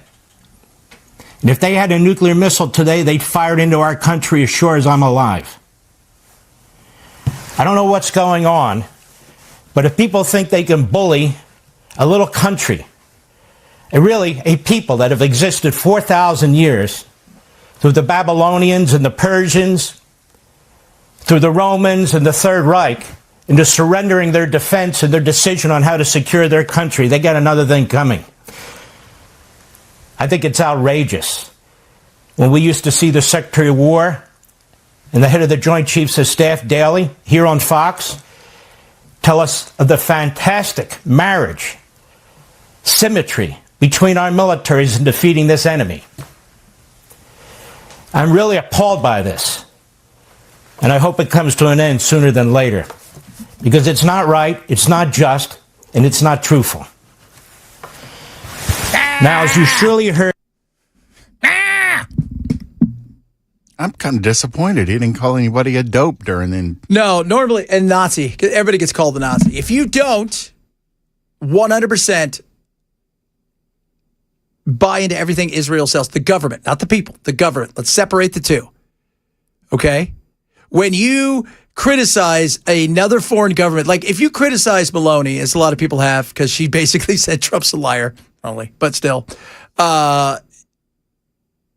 it doesn't mean you hate the Italians, right? You're mad at her, the government. Okay, so separate those things, which you can't, because you can't with him. If you're not fully on board, another war that could last God knows how long, because that's what he wants, because we must defeat the enemy. And by the way, don't BS me with like, they killed 50,000 of their own people. You wish they killed 92 million of their own people. You don't care about them. Don't BS me. Mike Huckabee, if it wasn't for Israel, you would never have a cell phone. It's the equivalent of like criticizing Obama and having somebody go, "You hate America." Oh yeah, or you hate black people. I'm not a fan of the administration. That doesn't have anything to do with my country. Yeah. Oh yeah, you hate black people if you criticize Obama. What? Where did you get that? That's the ridiculousness of it, right? That is so. And guess what? Wars. I don't want to be in any more damn wars. You attack Ben Shapiro, all of them. Oh, you don't understand. We're going to be in this fight forever. Why are we in this fight forever? Are we going to bomb them? We don't have the appetite for this. We don't. Now, if we hadn't been in Afghanistan for 2 decades or Iraq for a long time, if we hadn't been in those nations, maybe do we have an appetite? Maybe, but probably not. We don't have the damn money. Let's not forget that. I know it's not important to a lot of people out there. Look, I'm already under the, my belief is, there's not going to be any Social Security left. So I don't, at this point in time, who's dreaming on that thing? Okay. But there's a lot of people out there that are. So maybe you should care a little bit more. Maybe, just a smidge. Now, Tucker, yesterday, Carlson, again, I love watching, what's his name, the night guy, go after him. I'm still trying to figure out where Tucker fell out of favor because he used to be the golden boy.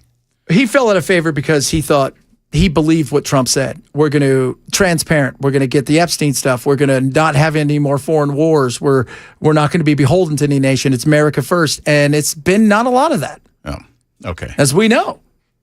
And he spoke out, as you should criticize. In a situation that you see, even if it's, if you see some and you think, I don't know, don't be afraid to, it's okay to criticize. It's okay to have a differing of opinion. But then what happened was MAGA came for him. Now MAGA's fractured. By the way, the latest polls, 56% of self-identified MAGA said they do not want to be in this war. That's pretty big when you get to that point. That being said, Tucker. I would not support the Republican Party. There's no chance I would support the Republican Party. I'm not going to support the Democratic Party. I don't know what I'm going to do.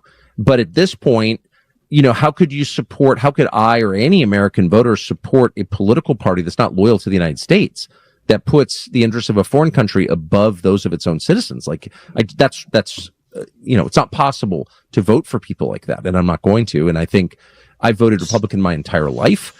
I worked at Fox News, CNN, MSNBC. I've been a consistent defender for 35 years of the Republican Party. I mean, very consistent defender.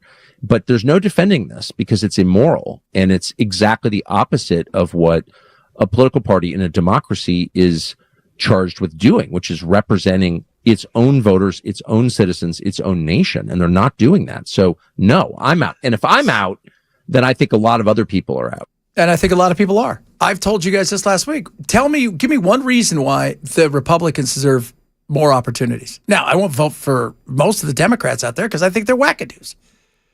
Because they're run by activists, and the other side is run by, both are run by special interests.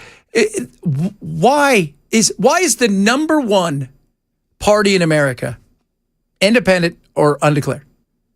Because people are over it. They're over the extremes. They're over the lunacy. They're over all the crap they see. And they would love to have a third party that's decent. The third party's not going to happen when the two parties have such a monopoly. And there's a book out there. I'll find out what it is in a minute. It was written by an Irish professor, Mr. Mayer. Came out a while ago. He's no longer with us. I forgot all about this book. But I saw a couple people talking about it, Anna Kasparian and a couple other people talking about it the other day. And what happens is, and this was in the context of Europe, but you can easily transpose it over to this, which is both sides find cultural issues to fight about, while all that's going on behind the scenes, they're doing what most of them want to do, which is very similar to what each of them, say that they're against. So they're the uniparty there. It's the cultural issues that take the eye off the prize. And that frustrates the hell out of me. No, I don't think I don't think Mike Johnson deserves another, shot at this. He's been awful. But he's going to get us back to regular order. He couldn't get me an order of fries. Yeah, he's useless. Right? I mean, has he been useless? I mean, even if you're a big Republican, you've got to admit, John Thune is trying to govern in a way that I think he thinks he's actually, as much as everybody hates him, not doing the SAVE Act, he's trying to protect the future because he recognizes Trump's not going to be here. He's not going to be here. And then everybody's going to be stuck with these massive swings, which nobody wants. Special interest enjoys it, though. And the cultural issues.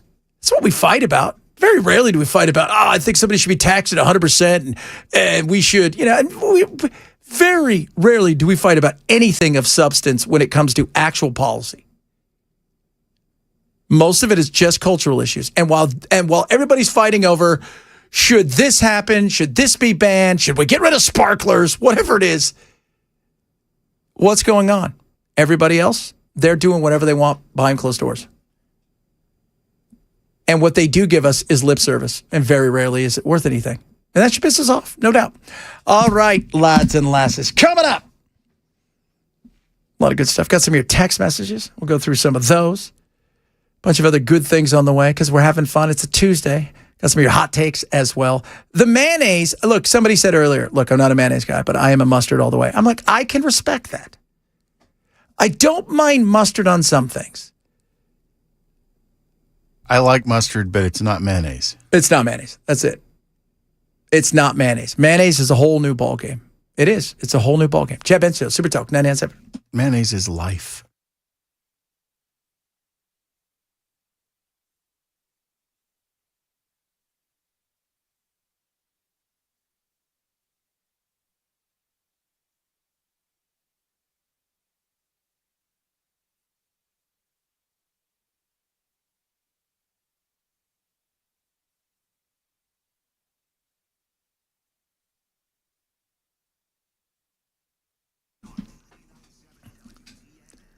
Omaha Steaks right now, massive sale going on. 4th of July sale is happening. 60% off plus. Burgers, so many of them. The best around. Top sirloin, fillets, you name it, they've got it. Hot dogs, the Franks as they call them. Oh, and let's not forget the steaks, which are amazing. The incredible, amazing pork chops, the air-chilled boneless chicken breast. Celebrate 4th of July. Independence from nasty food and get the best around, which is Omaha Steaks. Go to omahasteaks.com. On top of all of the other huge savings, guess what? $35 off at checkout. So you're saving massive, 100% unconditional money-back guarantee. This is what I want you to do. Go to omahasteaks.com. Use my code Benson. Save $35 off at checkout. omahasteaks.com. Code Benson. omahasteaks.com. Code Benson.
For the time being, anyway, negotiations with Iran are continuing. A large security presence at the reflecting pool and a special honor for a former Nashville Predator. We'll have those stories at 2 o'clock on Super Talk 99.7 WTN. Got to protect that pool. Want anything to happen to it. A lot of stuff going on at that pool. Some deranged ducks. Heard they were going to poop in there. They're dead. Dead! CIA probably took them out. Took them out. You know what I'm talking about. You guys know what I'm talking, you deranged ducks. So what's this going to cost us now? Another, how many more millions? What's it, 16 million so far? I thought it was 14. I think it's 16 now that they're redraining it. Oh, okay. Well, you know, and plus they got to redrain it, then fill it back up with Mountain Dew. It's a lot of Mountain Dew. It's a ton of Mountain Dew. Well, they should probably use Diet. Because nobody wants that, and it's the same color. Is it? Yeah. Isn't it weird? Because, like, I give you our little bum drinks. For those of you not keeping score, we have bum energy drinks. They're awesome. And that's the actual name is BUM. Yeah, energy. They're great. They're energy drinks. They taste like cola. They taste like root beer. They taste just like them, but they're clear, and it's weird. Yeah, that's what weirded me out. It's like your mind's like, that's not right. But it is. Went to McDonald's the other day because they got the World Cup. So they've got the World Cup meals, and you get a collector's. Do you get a cup. World Cup with it? You get a cup. You do get a cup with it. So they come in this plastic thing, so you don't know what you get.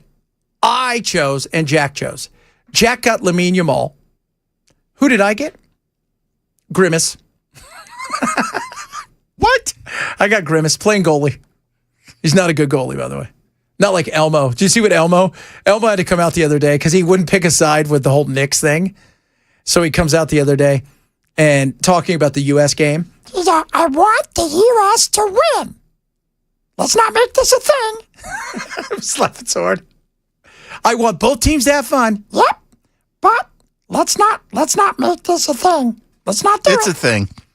Because he refused to call for a winner in the Spurs-Knicks. So he's wearing a little U.S. jersey, and he says, I want the U.S. to win. I don't want this to become a thing. I want both teams to have fun. Let's not make this a thing. Oh, they will, kids. They will. Coming up, hour number 3 of the program. These are your text messages. Some of them full of hate and anger. And a lot of them full of stuff about mayonnaise. Because that's who we are. A little hot take as well. Remember, tomorrow's One Hit Wonder Wednesday. So get your one hit wonders ready to rock and roll for tomorrow. Let us know what you're going to do. Because all 3 of us will participate, including Jay, because he did a good one hit wonder and won last time. So it'll be full flow of the one hit wonder. Chad Benson Show, Super Talk 99.7.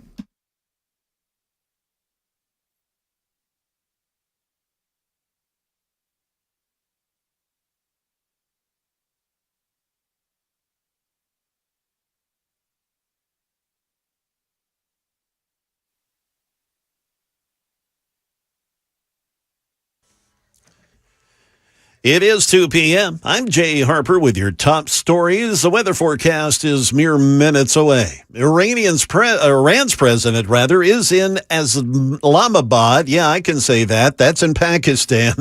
He's there today to discuss the memorandum of understanding with the U.S. The White House says talks over Iran's nuclear program are continuing, with top officials claiming that Iran is willing to allow nuclear weapons inspectors in the country. More from ABC's Britt Clinette in Jerusalem on what President Trump posted on the U.S. unfreezing billions of dollars of Iranian funds and lifting oil sanctions. By the U.S. temporarily lifting oil sanctions on Iran, what it is opening the door for Tehran to sell oil in American currency, in U.S. dollars, for the first time in almost 2 decades. Now, despite Iran saying there's no timeline or saying there's no commitment on allowing those inspectors in, President Trump, he is defending this deal with Iran, claiming in posts on social media that Iran has fully and completely agreed to these high-level, limitless nuclear inspections, he says. There is a noticeable police presence at the Lincoln Memorial Reflecting Pool. as more evidence emerges that it has been vandalized. Here's Press Secretary Caroline Levitt. These deranged leftists in algae costumes with Team Algae on their backs, what does that even mean? Only the Democrats could hate beautifying our nation's capital and making it a symbol of pride again. President Trump said yesterday he has photographic proof of someone cutting a 350-foot gash into the pool's bottom coating. Well, Tennessee has one of the worst rates for heart disease mortality in the country. That's according to a new analysis by Channel 4 here in town. The latest data from the Centers for Disease Control and Prevention shows that Tennessee has the 6th highest rate of death from heart disease in the country at about 210 persons out of 100,000 people. Oklahoma has the highest rate in the U.S. at about 254 deaths per 100,000. It's followed by Mississippi at 237 people, and then Alabama at 224 people. That's according, anyway, to 2024 data from the CDC. Heart disease mortality is highest in the South per CDC data. I'm betting it's due to a lot of that good old country cooking. And congratulations to former Predators goalie Pekka Rinne. He was elected to the Hockey Hall of Fame yesterday. He'll be inducted on November 9th. He played 15 years in the NHL, all of them for our own Nashville Predators. He now serves as the Preds' European development coach and scout. That is the latest news. Weather's next. I'm Jay Harper, WTN News.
What is up, everybody? Happy Tuesday. A little hot take coming up in a little bit. A lot of mayonnaise talk today. Because Bell sent somebody's sandwich back. That's how you roll, Bell. You don't take crap from anybody. We still need a ruling, though, on when do you cross the Karen line? When it comes to etiquette. That's kind of a personal opinion, though, isn't it? Where the line is? I don't know if it's a personal opinion. I mean, I think the Karen line, I think everybody knows. Everybody's got a Karen in their family. It's usually your aunt. I love my aunt, but she was a Karen for a while, and she knows it. You know why she got the stomach surgery, before the shot and everything? Oh, the lap band? Her attitude, like she became a totally different person. It was so weird for a while. But it was to the point where I didn't even want to go out and to dinner. And she was like she helped raise me. Because it was, I know we're going to get into it. There's going to be an argument. Somebody's not going to do something at the table. And then there's going to be, I don't want that. I don't want that. Nobody wants that with the Karens of the world. Iran plays soccer, as you guys know, among other things, and war. Their soccer team is stuck between a rock and a hard place. So they played 2 games in Southern California. I think the diaspora is like 3 million people, 3 million Iranians, but vast majority of them live on the West Coast. Might be a little bit less than that. And so they... You know what we need to do? Build some camps and put them in them. Oh, that's what I'm talking. So they played their last game, and they filed a complaint with FIFA because the U.S. makes them fly in the day of the game, fly out right afterwards, which I think is kind of ridiculous. It's the World Cup. It's not like you didn't know they were coming. But they left a note after their last game there. Iran staff and players left a really nice message on a board at the end of the game. It said, from the ancient Persia of thousands of years ago to the civilized Iran of today, the spirit of Iran remains alive and steadfast. We came to Los Angeles with pride, competed with honor, and leave with dignity. Thank you, Los Angeles, for your hospitality, and thank you to every Iranian who gave their heart, voice, and soul for Iran throughout these 180 minutes. May peace, respect, and friendship prevail among all nations. I love that. Although that was nice. Think about those guys, right? The fans didn't know what to do because they want to root for the team, but they don't want anything that makes the regime look good. They want to play for their country, but they don't want to do anything that makes the regime look good. So you're stuck between a rock and a hard place. Well, I think that statement does a very good job of saying how they feel and separating them from the regime. Yeah, they don't want that either. They don't. They don't want... A vast majority of young people over there want nothing that the regime has to offer. At all. But today, they took a new step, right? I mean, I'm not quite sure. So we got the waivers out there today. So if you guys don't know, Iran can now sell oil.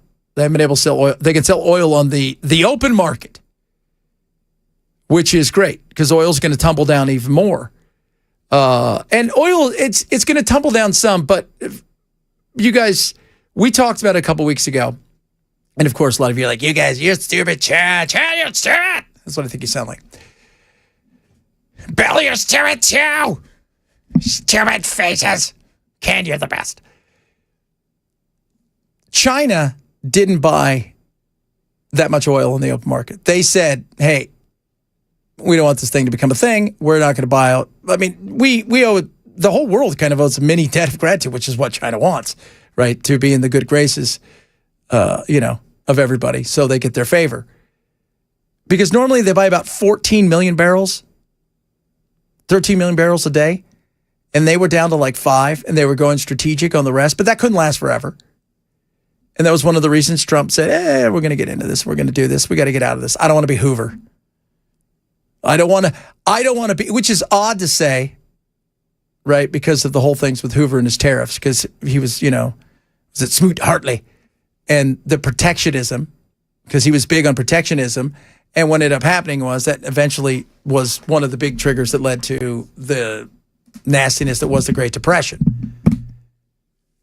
But Trump saw that. And he said, I don't want that. That's not something I want to be involved in. And I love that. Now, where we go from here, I have no idea. I don't know how long they're going to battle it out when it comes to the nuclear. Because, look, it's the nuclear inspection. Are they going to give us access to their nuclear stuff? Trump, of course, is saying, of course they're going to. Duh. They're saying no. So what's the reality? The reality is we're going to find out.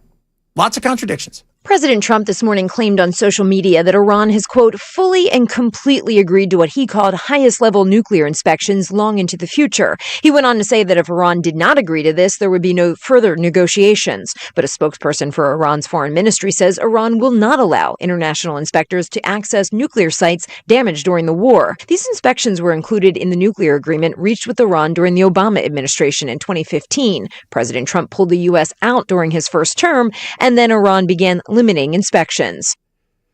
So, because there was nothing to inspect at that point in time. You said you didn't want to be involved in this anymore, so there you go.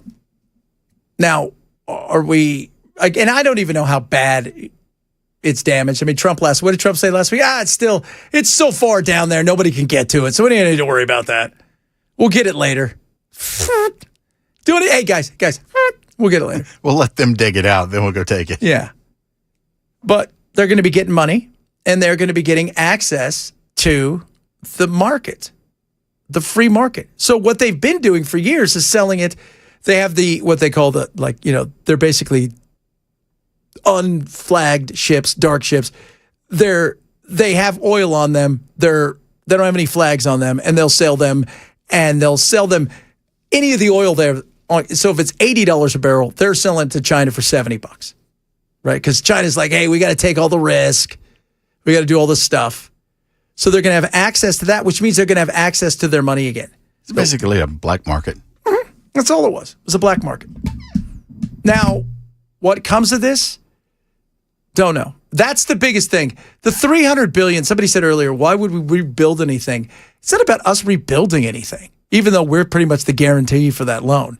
It's about the fact that we would like to have our people in their country rebuilding stuff, because that's what we do. We tell you we're coming for a day, and we live there. Which is look at Saudi Arabia. We told the Saudis, hey, don't worry, we're just going to stay here for a little while. We're going to launch our attack to attack Iraq and free Kuwait. And they're like, sounds great. And then we've never left. It's kind of what we do. So that's why they don't want us there. The $300 billion is nothing compared to what is coming for them in their mind, which is a windfall of stuff. Just massive. Now we move from there to the reflecting pool. Is it reflecting or is it not reflecting, Bell? I can't tell.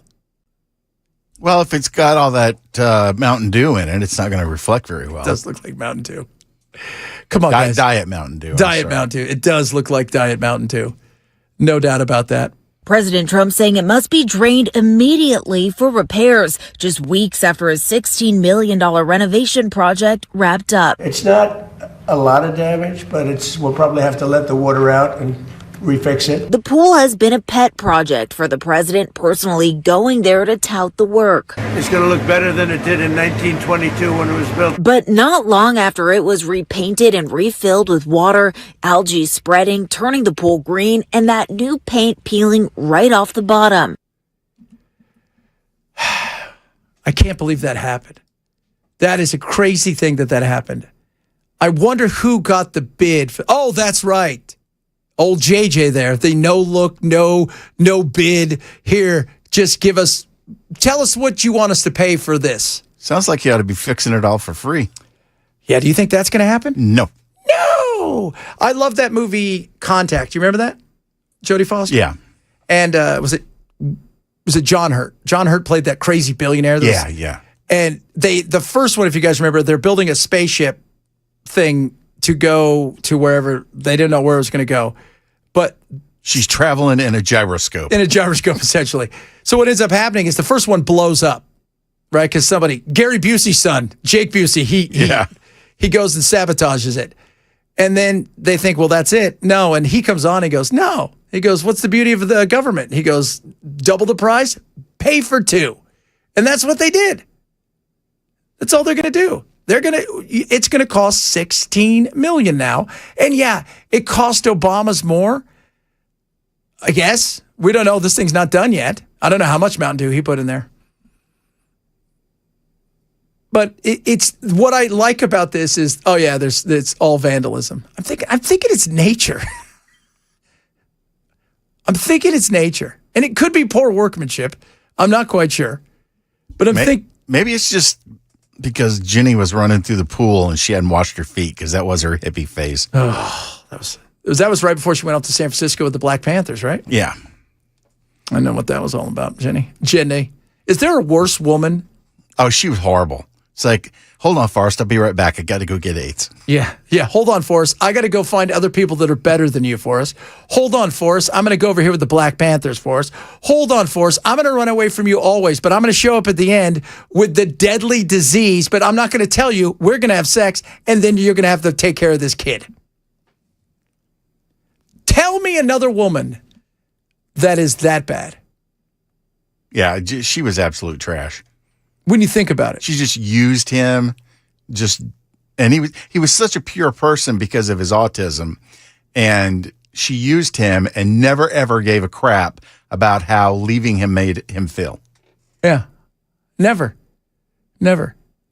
She liked him when they were younger as friends because it wasn't like a lot going on in that town, and run, Forrest, run. She could be like, but at the end of it all, she took a chance with his life. She knew she had the AIDS. And remember, this was not that kind of AIDS like it is now. Not Magic Johnson AIDS, where you put on 50 pounds and make $8 billion. Well, you remember, you get, like the story goes, you got to put a lot of cash next to your AIDS, and then it goes away. She knew that, and still. But like you said, she probably ran through that thing. That's what turned it green. Turned it green. More. The company that did the work in a statement saying the repairs are only a very small part of this massive project and, quote, do not indicate a failure of the liner. But a reminder, this is all falling on the taxpayer dollar, now up to around $16 million and counting. Yeah. Well, if here's the thing, if you did the work and it failed, you should pay for it. If it was really vandalized, well, I can't blame you for that. Do you think that it was vandalized? I don't think it was vandalized. I don't think it was. I think it was shoddy workmanship by the guy that they got for the no bid to do the liner. Well, if it had a 350-foot slice in it, that sounds to me like it was vandalized. Well, where is the slice? How does somebody do a 350-foot slice and nobody catches it? You stick the box cutter in as you're walking by, and you scuba? You just slide along. Scuba Steve, just get in there and swim along, sliding that thing up. Coming up, with a little Hot Take Tuesday, because it is Tuesday, everybody. Give us your hot takes. Has zero to do with politics. Could be pop culture, could be sports, could be anything. We'll do that straight ahead. Chad Bench, Super Tough. 997.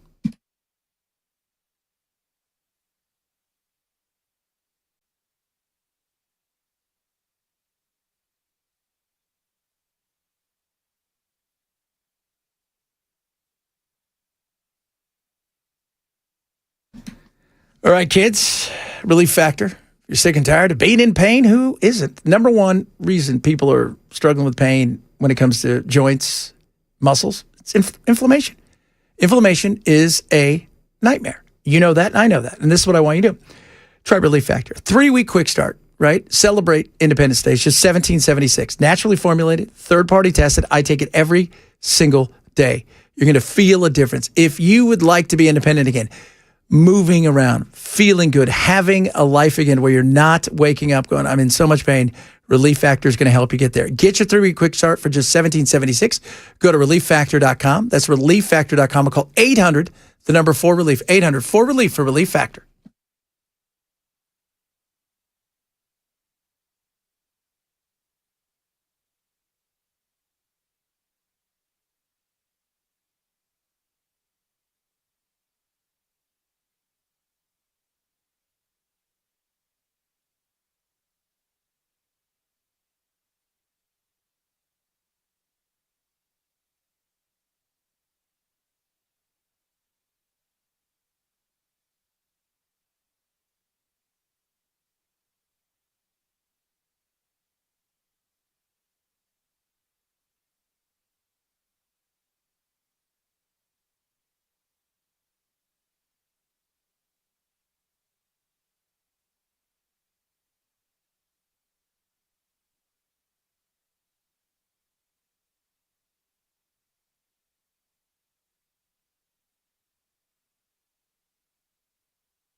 The U.S. and Iran still in a war of words in a we said, they said situation. We'll explain. Also, a number of U.S. Supreme Court rulings coming down today. We'll fill you in on one of them. And a federal judge ruling on SNAP benefits. We'll have those stories at 2:30 on Super Talk 99.7 WTN. Snapping. SNAP benefits. No SNAP for you. Each and every Tuesday, we'll bring it like it's hot. Hot take Tuesday. Hot take Tuesday. What is your hot take? Give it to us straight. Just no politics. We do enough politics. What do you got for us, Bill? If the sandwich has been prepared improperly, you have to send it back to her. Okay. Especially if it's a really egregious error. Okay, egregious. So pickles, they put pickles when they're shipping pickles. They left whatever it is. Something's minute, not. You don't send it back and make a big deal. It's like, no mayonnaise. Well, it calls for an execution. Oh, execution seems a bit harsh. I don't think so. That's where you and I differ. I'm a little more law and order than you are. That's right. Or at least sandwich order. You are law and order. I'm not. You're very much law and order. That's what I love about you. You've always been that way. Bell's like, there is no way that I would like marijuana to ever be legal. I'm law and order. I'm all about changing the law. That's it. Well, there's that too, right? Like that you could do. That you could do. For me, my hot take today, if you hate your job, and we've all been there, every one of us is at a job that we've not liked. But if you're doing a forward-facing job where you're going to talk to people, you're going to interact with the customers, and you hate the customers, and you're to the point where you can tell you don't even want to go in there, not because the food's not great, but because the customer service sucks, and you're only with that person for a minute. That's not a good place to be, people. Get a new job. Get a new job. That's all I'm saying. All right? It's this past week, I went to a place that I love to eat at, and there's 2 locations near me, but we went to the one closest. I let Jack drive, which is, let him drive now that he's got his, learner's permit. And we went to the close one, and I'm like, I know what this is going to be like. And sure enough, and Jack says, every time I come here, Dad, they're mean. I'm like, I know, man. Like, you're doing me a favor. I'm paying you to do something. And when it comes to a meal, that's a pretty expensive meal. Yeah. Yeah. Oh, it is. It is. Totally. Hot take. I hate even eating at a restaurant. We walked into a table, sit down, and there are a billion different items on the table, even condiments. Yeah, that's crazy. Right? Like when you go there, there's so many things. It's like 12 different syrups, ketchup. What do I need all this for? All you need is a bottle of mayonnaise and you're golden. That's it. That's all you need. All you need is that. Bell is right. Send it back. Standards. Mayonnaise goes on everything, including pie. I've not tried that. Mayonnaise pie? Missing out. Oh, there probably is, although that would probably be like some sort of egg dish that you would put it on. Yeah. I could see that. We got a guy coming in on Thursday, a listener, Stephen, very much a critic of the show, but we're going to bring him in and have some fun, and he is going to get mayonnaise. He is going, because that's what we do. You come here, we're going to give you mayonnaise. Mayonnaise indeed. Bell is advocating for Sammy Sharia. I might have to think on that one because it could be true. Okay, so what happens to you? So they come out, right, and you've ordered a bacon, lettuce, egg, all that stuff, and there's no bacon. And bacon, that goes right back. That's not a mistake. That's stupidity. Do you tell them it's stupid? Yes. Do you try to? And then I steal their mayonnaise. Taking that damn mayonnaise. That's what I'm thinking, you fool. I'll show you. Miracle Whip. I don't know who you are. Miracle Whip is crap. Miracle Whip is to mayonnaise what saccharin is to sugar. Yeah. It ain't what I want. What's the Cool Whip is not whipped cream. Correct.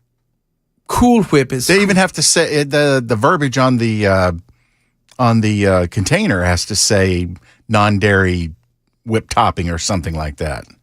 So no bacon, license revocation. Good point. Oh, that is good. That is. So if they don't have bacon and you've ordered it on your sandwich, automatically license removed. If you're making me a BLT and you don't put the bacon on it, you're dumb. And you should not be allowed to be around people. There you go. And if, by the way, I come in, smile on your face. That's all I ask. Right? Be kind, smile on your face. And here's the thing. I don't even care if you're a smart ass and you have a smile on your face. If you engage a way where you make it seem like you're at least paying somewhat of attention. Eye contact. What's wrong with eye contact? Why do I have to leave the store feeling like I'm hated just because I draw breath? Yeah, you don't want that. That's not good to put on your business cards. I'll tell you that right now. Coming up, a lot of stuff still to get to today. Got some more of your tweets, texts, all of those things, among other things. Might play you some of my buddy, Mike Lyons, military analyst. We had a discussion earlier today. Might play a little bit of that about what's going on in the Middle East, how he feels about it, seeing as he's a history of these kind of things, teaches it, and it's also a big military analyst. Chad Benstow, Super Talk 99.7.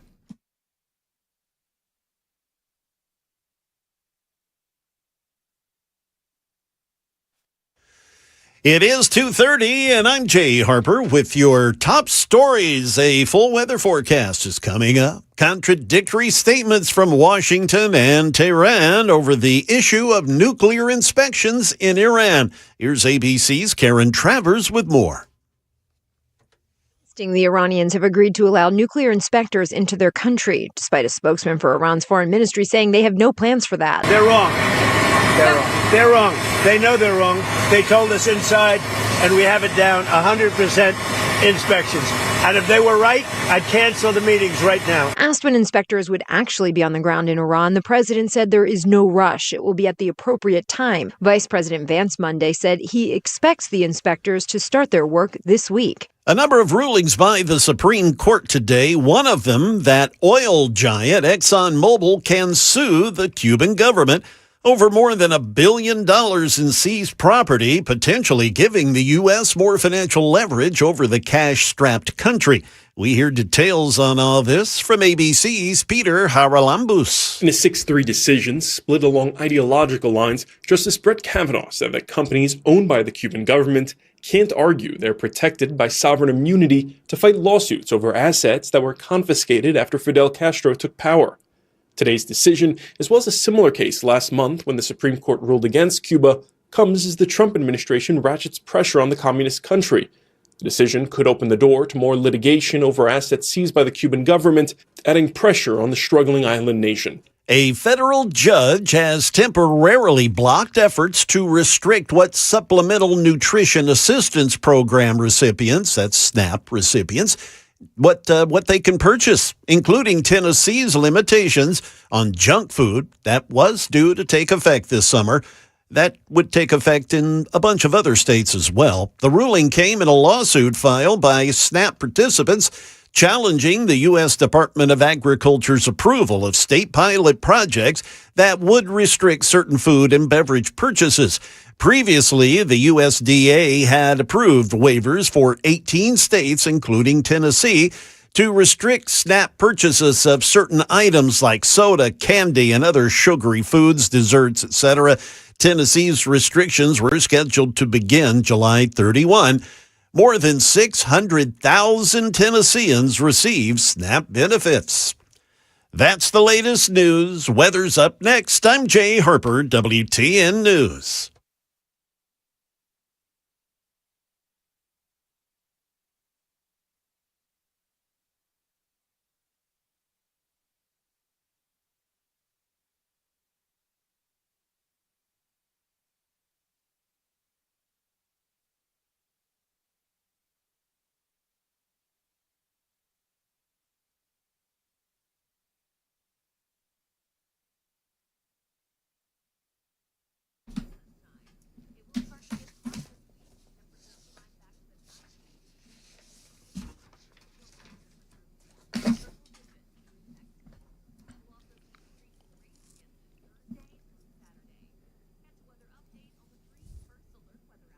All right, guys, go to painisbad.com, painisbad.com. Talk to my friend, Dr. Mitchell over there. Go see him. He's my doctor. He should be yours as well. The reason? It's just amazing. First of all, innovation is incredible. He gets it. His knowledge about the body, the spine is awesome. Right now, $33 off each visit. So this is the Epic Spinal Special. So why is it so amazing? First of all, no surgery, no injections, no painkillers. And you take the innovation with the knowledge, and boy, does he knock it out of the park. Medical Bay One, you go there. So it's his futuristic healing machine, right? So it's going to be massaging your body, and then there's going to be lasers. They're going to be using red light, near infrared, which is incredible. It's going to add stem cell stimulation for tissue regeneration, uses photons, wavelengths for the ultimate healing. It is incredible. He knows what he's doing. Plus, he's got the Hydrowave machine, so many other things that others just don't have here in Tennessee and the surrounding states. That's what's amazing about Dr. Mitchell. So get over there today. Take advantage of $33 off each visit for the Epic Spinal Special. Go to painisbad.com, painisbad.com, or call 615-246-5009, 246-5009 for the Wellness Institute of Nashville.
Board Capital, my good friends over there would like to talk to you about what's going on in your retirement, what's going on in your investments, and how they can show you what it is they do. Low risk, low cost, low volatility. Number one thing, risk management.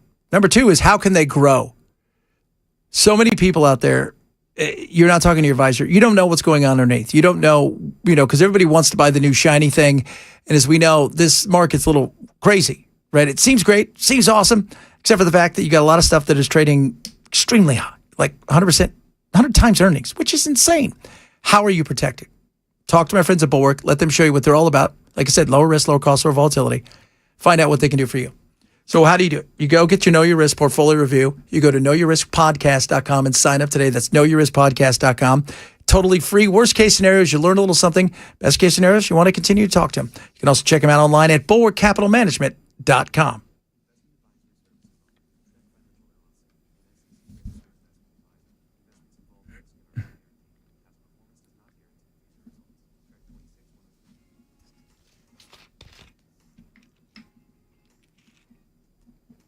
Da-da-da-da-da-da-da-da. The snap thing is interesting. Lots of lawsuits. So we this is what happens when you allow government to be run by who? Lawyers. Yep. Nothing ever gets Lobbyists. fixed. It just gets litigated. I mean, it would not shock me if this lawsuit was sourced back to soda companies. Oh, yeah. Big time. Soda companies, that's because why? Oh, because you took them off the SNAP list. Yeah. You can't get that anymore. You're cutting into our sales there. That's right. What are you thinking? Come on. Like, yeah, that's it. Like, we got to keep our poor fat. Don't make me call my lobbyist. Oh, Big Soda. You know who you are, Big Soda. Earlier today on my national show, I spoke to my buddy Mike Lyons. He's a big military analyst, and he works West Point.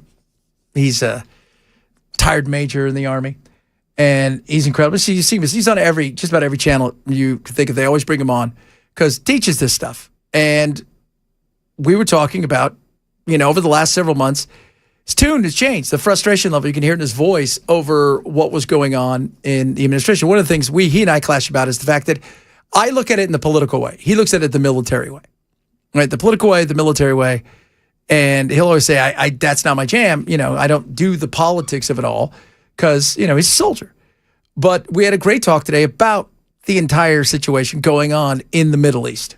Mike, let's start first and foremost. All right, so we're kind of out of it, but not out of it, but we're not quite sure. But the reality is we won the military side of it, but we lose the politics, which wasn't a shocker because everybody, for the most part, that had their mind wrapped around this realized we weren't going to win this thing the way that he thought we were going to win it.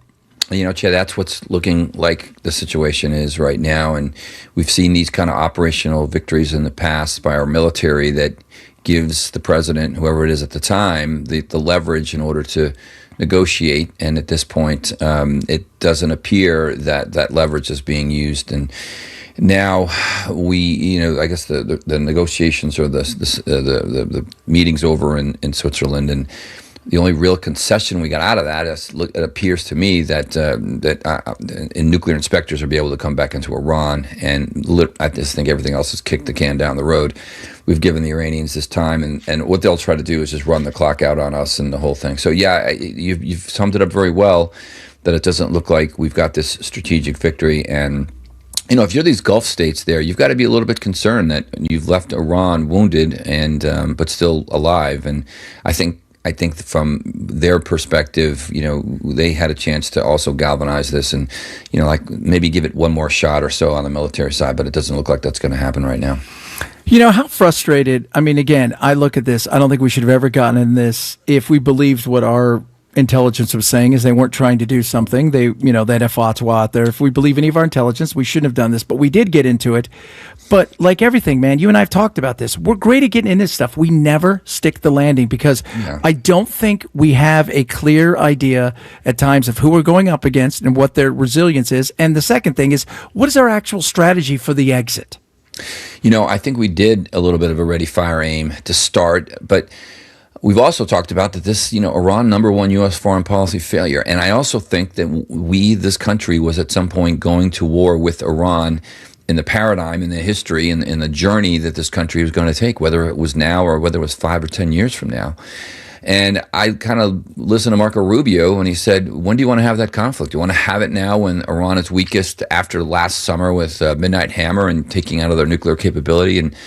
And the fact that the Israelis were aligned, it's just the plan started off very well and had great intentions, wasn't communicated well. We didn't get the American people behind it, and then recognized that it was not going to be over very quickly. And so sticking the landing just gets down to that phase 5. We were never going to put troops on the ground there. That was never going to happen either. And we've not seen historically a country have regime change by the air only, that air power would only do that.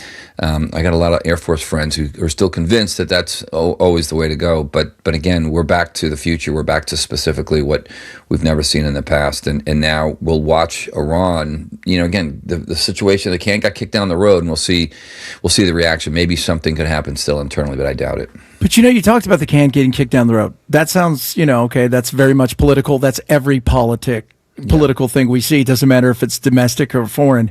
But the reality is this can got kicked down the road in a deal that is not as good as JCPOA, and they're going to be getting money out of this in some way, shape, or form.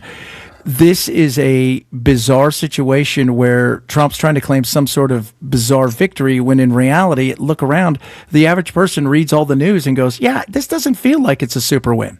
Yeah, no, we didn't get that visual sign of victory that I thought Trump always has to have, and he didn't have the leverage really to create that.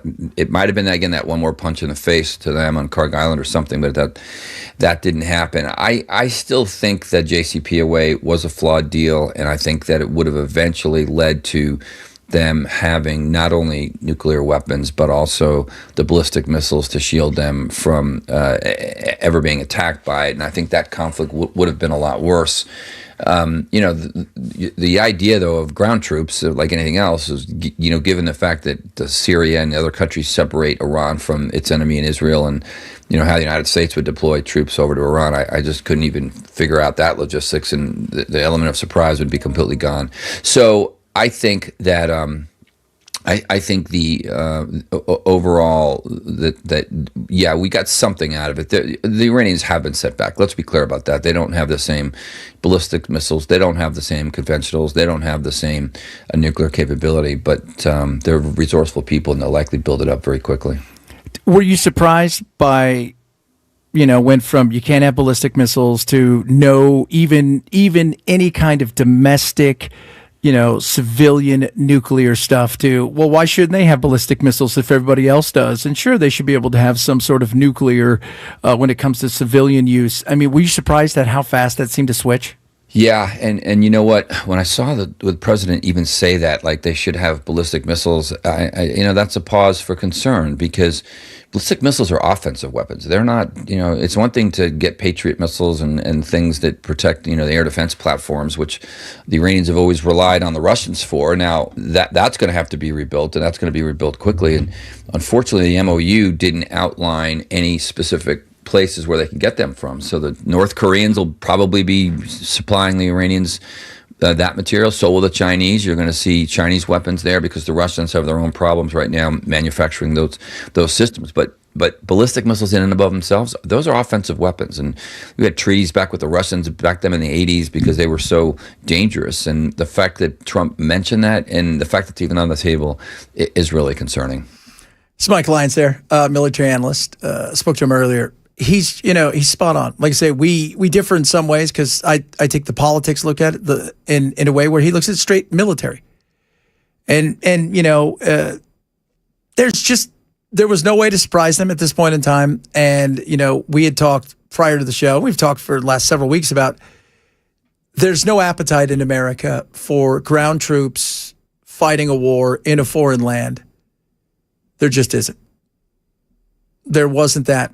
And if you took away Afghanistan and you took away, say, Iraq, and his big thing with Iraq has always been that Colin Powell, his whole thing, if you broke it, you fixed it thing. And I get it. But we've stomped around a lot of places. And we have. And I just think the appetite, when you look over here, spending that kind of money, Trump's asking for, $80 billion a day? It was supposed to cost $80 billion, but here we go. And the cost of this thing has been tremendous. And, I see the frustration. Because you can stand back and go, okay, what was it? What did that get us? They're getting more money. They keep most of their stuff. The regime's not gone. What did that get us? But Trump made a decision based on, I got to do what's best for the country at this point. And the best for the country is, and best for himself, let's be honest. He doesn't want to get any deeper. It was the economy. We can't have gas at, Trump is very reticent. He's reticent to do stuff that may put him in a situation where gas would have got over 502, because 503 was the magic number. That was where Biden was. Right? Can't have that. Can't have certain things. That's one of them. Didn't want to see the market collapse, which is the fear. So, and those things are very visual. We see the gas prices. We see what's going on. Now, the market, if you're in the market and you're living on the market, it's good. It's great. You're living great. If you're 37 and you're not living in the market, but you've got money in there, but you're not trading it, you've got a 401k, it's not, there are other things that you're more worried about at this point in time. So, Trump made a decision. Doesn't mean it's going to last. I think we recognize that. Israel's not done. And it doesn't mean it's going to last much past the 30 days, let alone 60. So we'll see if we get there. Maybe we do. Maybe we don't. It's possible. It is. It's possible we don't. It's possible we get nowhere near it. But as of now, we're moving forward. And we'll see what comes of it. Good call, says 0975. Just a, like I said, Mike's a good guy. If you guys want to check him out, Mike Lyons. Like I said, he's on everything Fox, CNN, CBS, ABC, Newsmax. He's on all the things because they like having him on because he gives it to you straight and he's no nonsense. And he's also, that's what I love about Mike.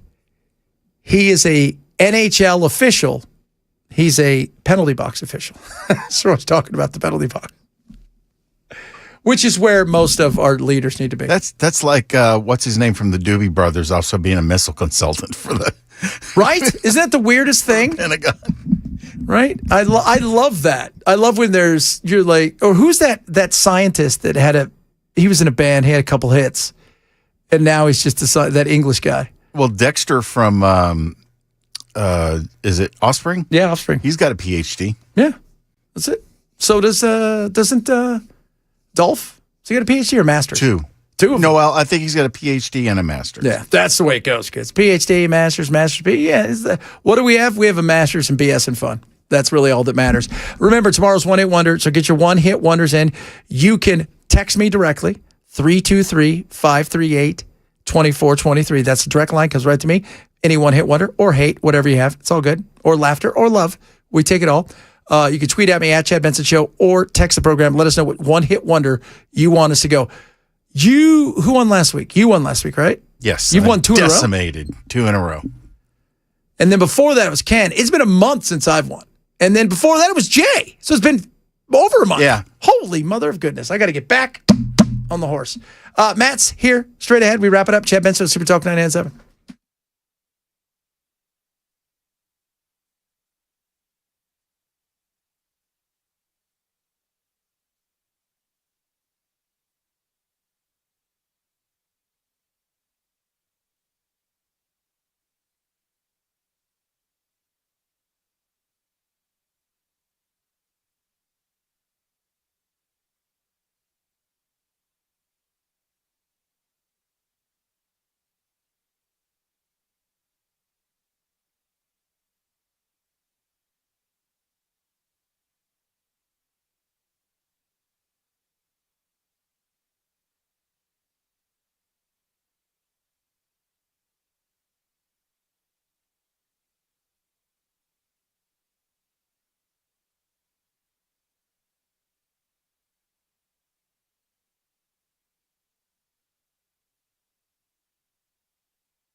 I just saw Matt. We're going, is Matt here? He comes in, he's all, yeah. Like Kool-Aid. Oh, yeah. I like Kool-Aid. I'm kidding. I've had Kool-Aid since I was a kid. Why? Because I don't have that much sugar. I was in the grocery store the other day. I think it was Saturday, maybe Sunday. And this woman is on her cell phone and she's, having a conversation. And she stops and goes, "You don't need a pound of sugar for anything but Kool-Aid." True. Like, okay. That's what you need a pound of sugar for. To make it taste not so gross. I used to make Kool-Aid with my grandma. 2 big old scoops. It's not a pound, it's 2 cups. Come on, guys. Well, I just didn't. You were doing that with your grandma as a child. You're like in one picture of no. You take the scoop and scoop it in there. I was curious as what the other item was though, because she said you only need a pound for Kool-Aid. So there was something else they were discussing. I'm just curious what else needed a pound of sugar. I don't know what else was going on in this conversation. I just heard Kool-Aid, real Kool-Aid. Kool-Aid. Well, I just know as a child, when I had a chance to make Kool-Aid and parents went around, we're going to get a lot of sugar, a lot more than those 2 scoops. I don't even need that little scooper. I mean, so much sugar you can't even taste the flavor. Just sugar. This is what it is. It's just a way for me to have that stuff delivered to my mouth. Right. You can just mix it up in water. I don't care. What are you up to, brother? What's going on? Hello. Nothing. Happy Relaxing. Tuesday. Your Monday. That's right. Yeah. That's good. You have fun with the sun? It did. We had a good time. We had fun. We had fun golfing. Had a great time golfing. I was Fun telling was had by everybody, all. just told him, you guys were laughing, like, swing as hard as you can. I don't care if your back comes out. I don't care if you fall down. I don't care if you break. We'll take you and get you fixed. That's exactly right. And he did. Yeah. And connected. He did. On a couple of them. Couple of them. Well, bombs. that's just, he's like, Dad, when Slinging bombs. When I don't know, when I swing so hard, I don't know where it's going. I said, that's the whole point. Nobody cares. It's why we're out here. There's 4 of us. We can't all suck. What place did we finish? We were 3rd in the second flight.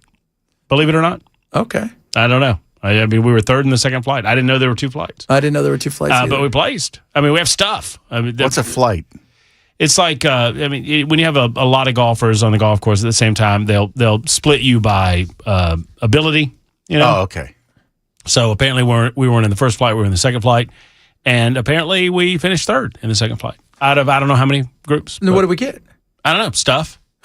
We all left. We did. None of us we didn't knew. know. Well, because we were looking on the board. And the board, we were like, we were 10 under, whatever, and we're down the list. So, okay, sure. Yeah, we started and we were like, oh, we're in second. Okay, and then by the time we'd finished Like lunch, we were 12th? down like 12th. I'm like, oh, we're done. That's Let's fine. get out of here. Let's go. Let's get out of here, We had man. some barbecue and we're done. Amen. By Good the way, barbecue. I heard you saying earlier, and I was interested in this. I heard you saying that about the Iran soccer team, or Iran, Yeah. they're stuck between Iraq and a hard place. And I thought, no, Chad, they're stuck between Iraq and Afghanistan. Hey! That's... I like it. Give me more, man. Tell me more, Shecky. These are the jokes between 3 and 7, baby. That's it. Get it. Iraq. Get what I did there. Iraq. I did. I got it. You're stuck between 1980 and 88 and Afghanistan. What are you up to today? So it's my understanding that, and I just got this right before I came in, that there was a big deal that I talked about on my show. It's a local story regarding Columbia Power and Water and their desire to put a new treatment facility and intake on the Duck River. There's a lot of concern about that. Well, I have an update because they passed a measure that they were going to increase water bills. You might remember this, 150% increase. Well, the state has declined. They've deferred their loan, meaning they're not going to loan them the money to do any of this. The state isn't. So I'm wondering if they're going to now vote to return their water bills back to normal. Do you think that happens a lot? So what? Did they go back to where they were? I don't think it sure as heck doesn't happen without a lot of screaming and yelling. So what are you going to do? Go somewhere else? Yeah, what are you going to do to get your water? You're going to go to another river? So we'll discuss a little bit of that. There's also another little brouhaha that's going on in Murray County regarding a guy that says he's a member of the Young Republicans, and there is no Murray County Young Republicans. He presents himself more like a Nazi, but we'll talk about that. There's Iran. There's the reflecting pool, all that fun stuff. The reflecting pool made of Mountain Dew.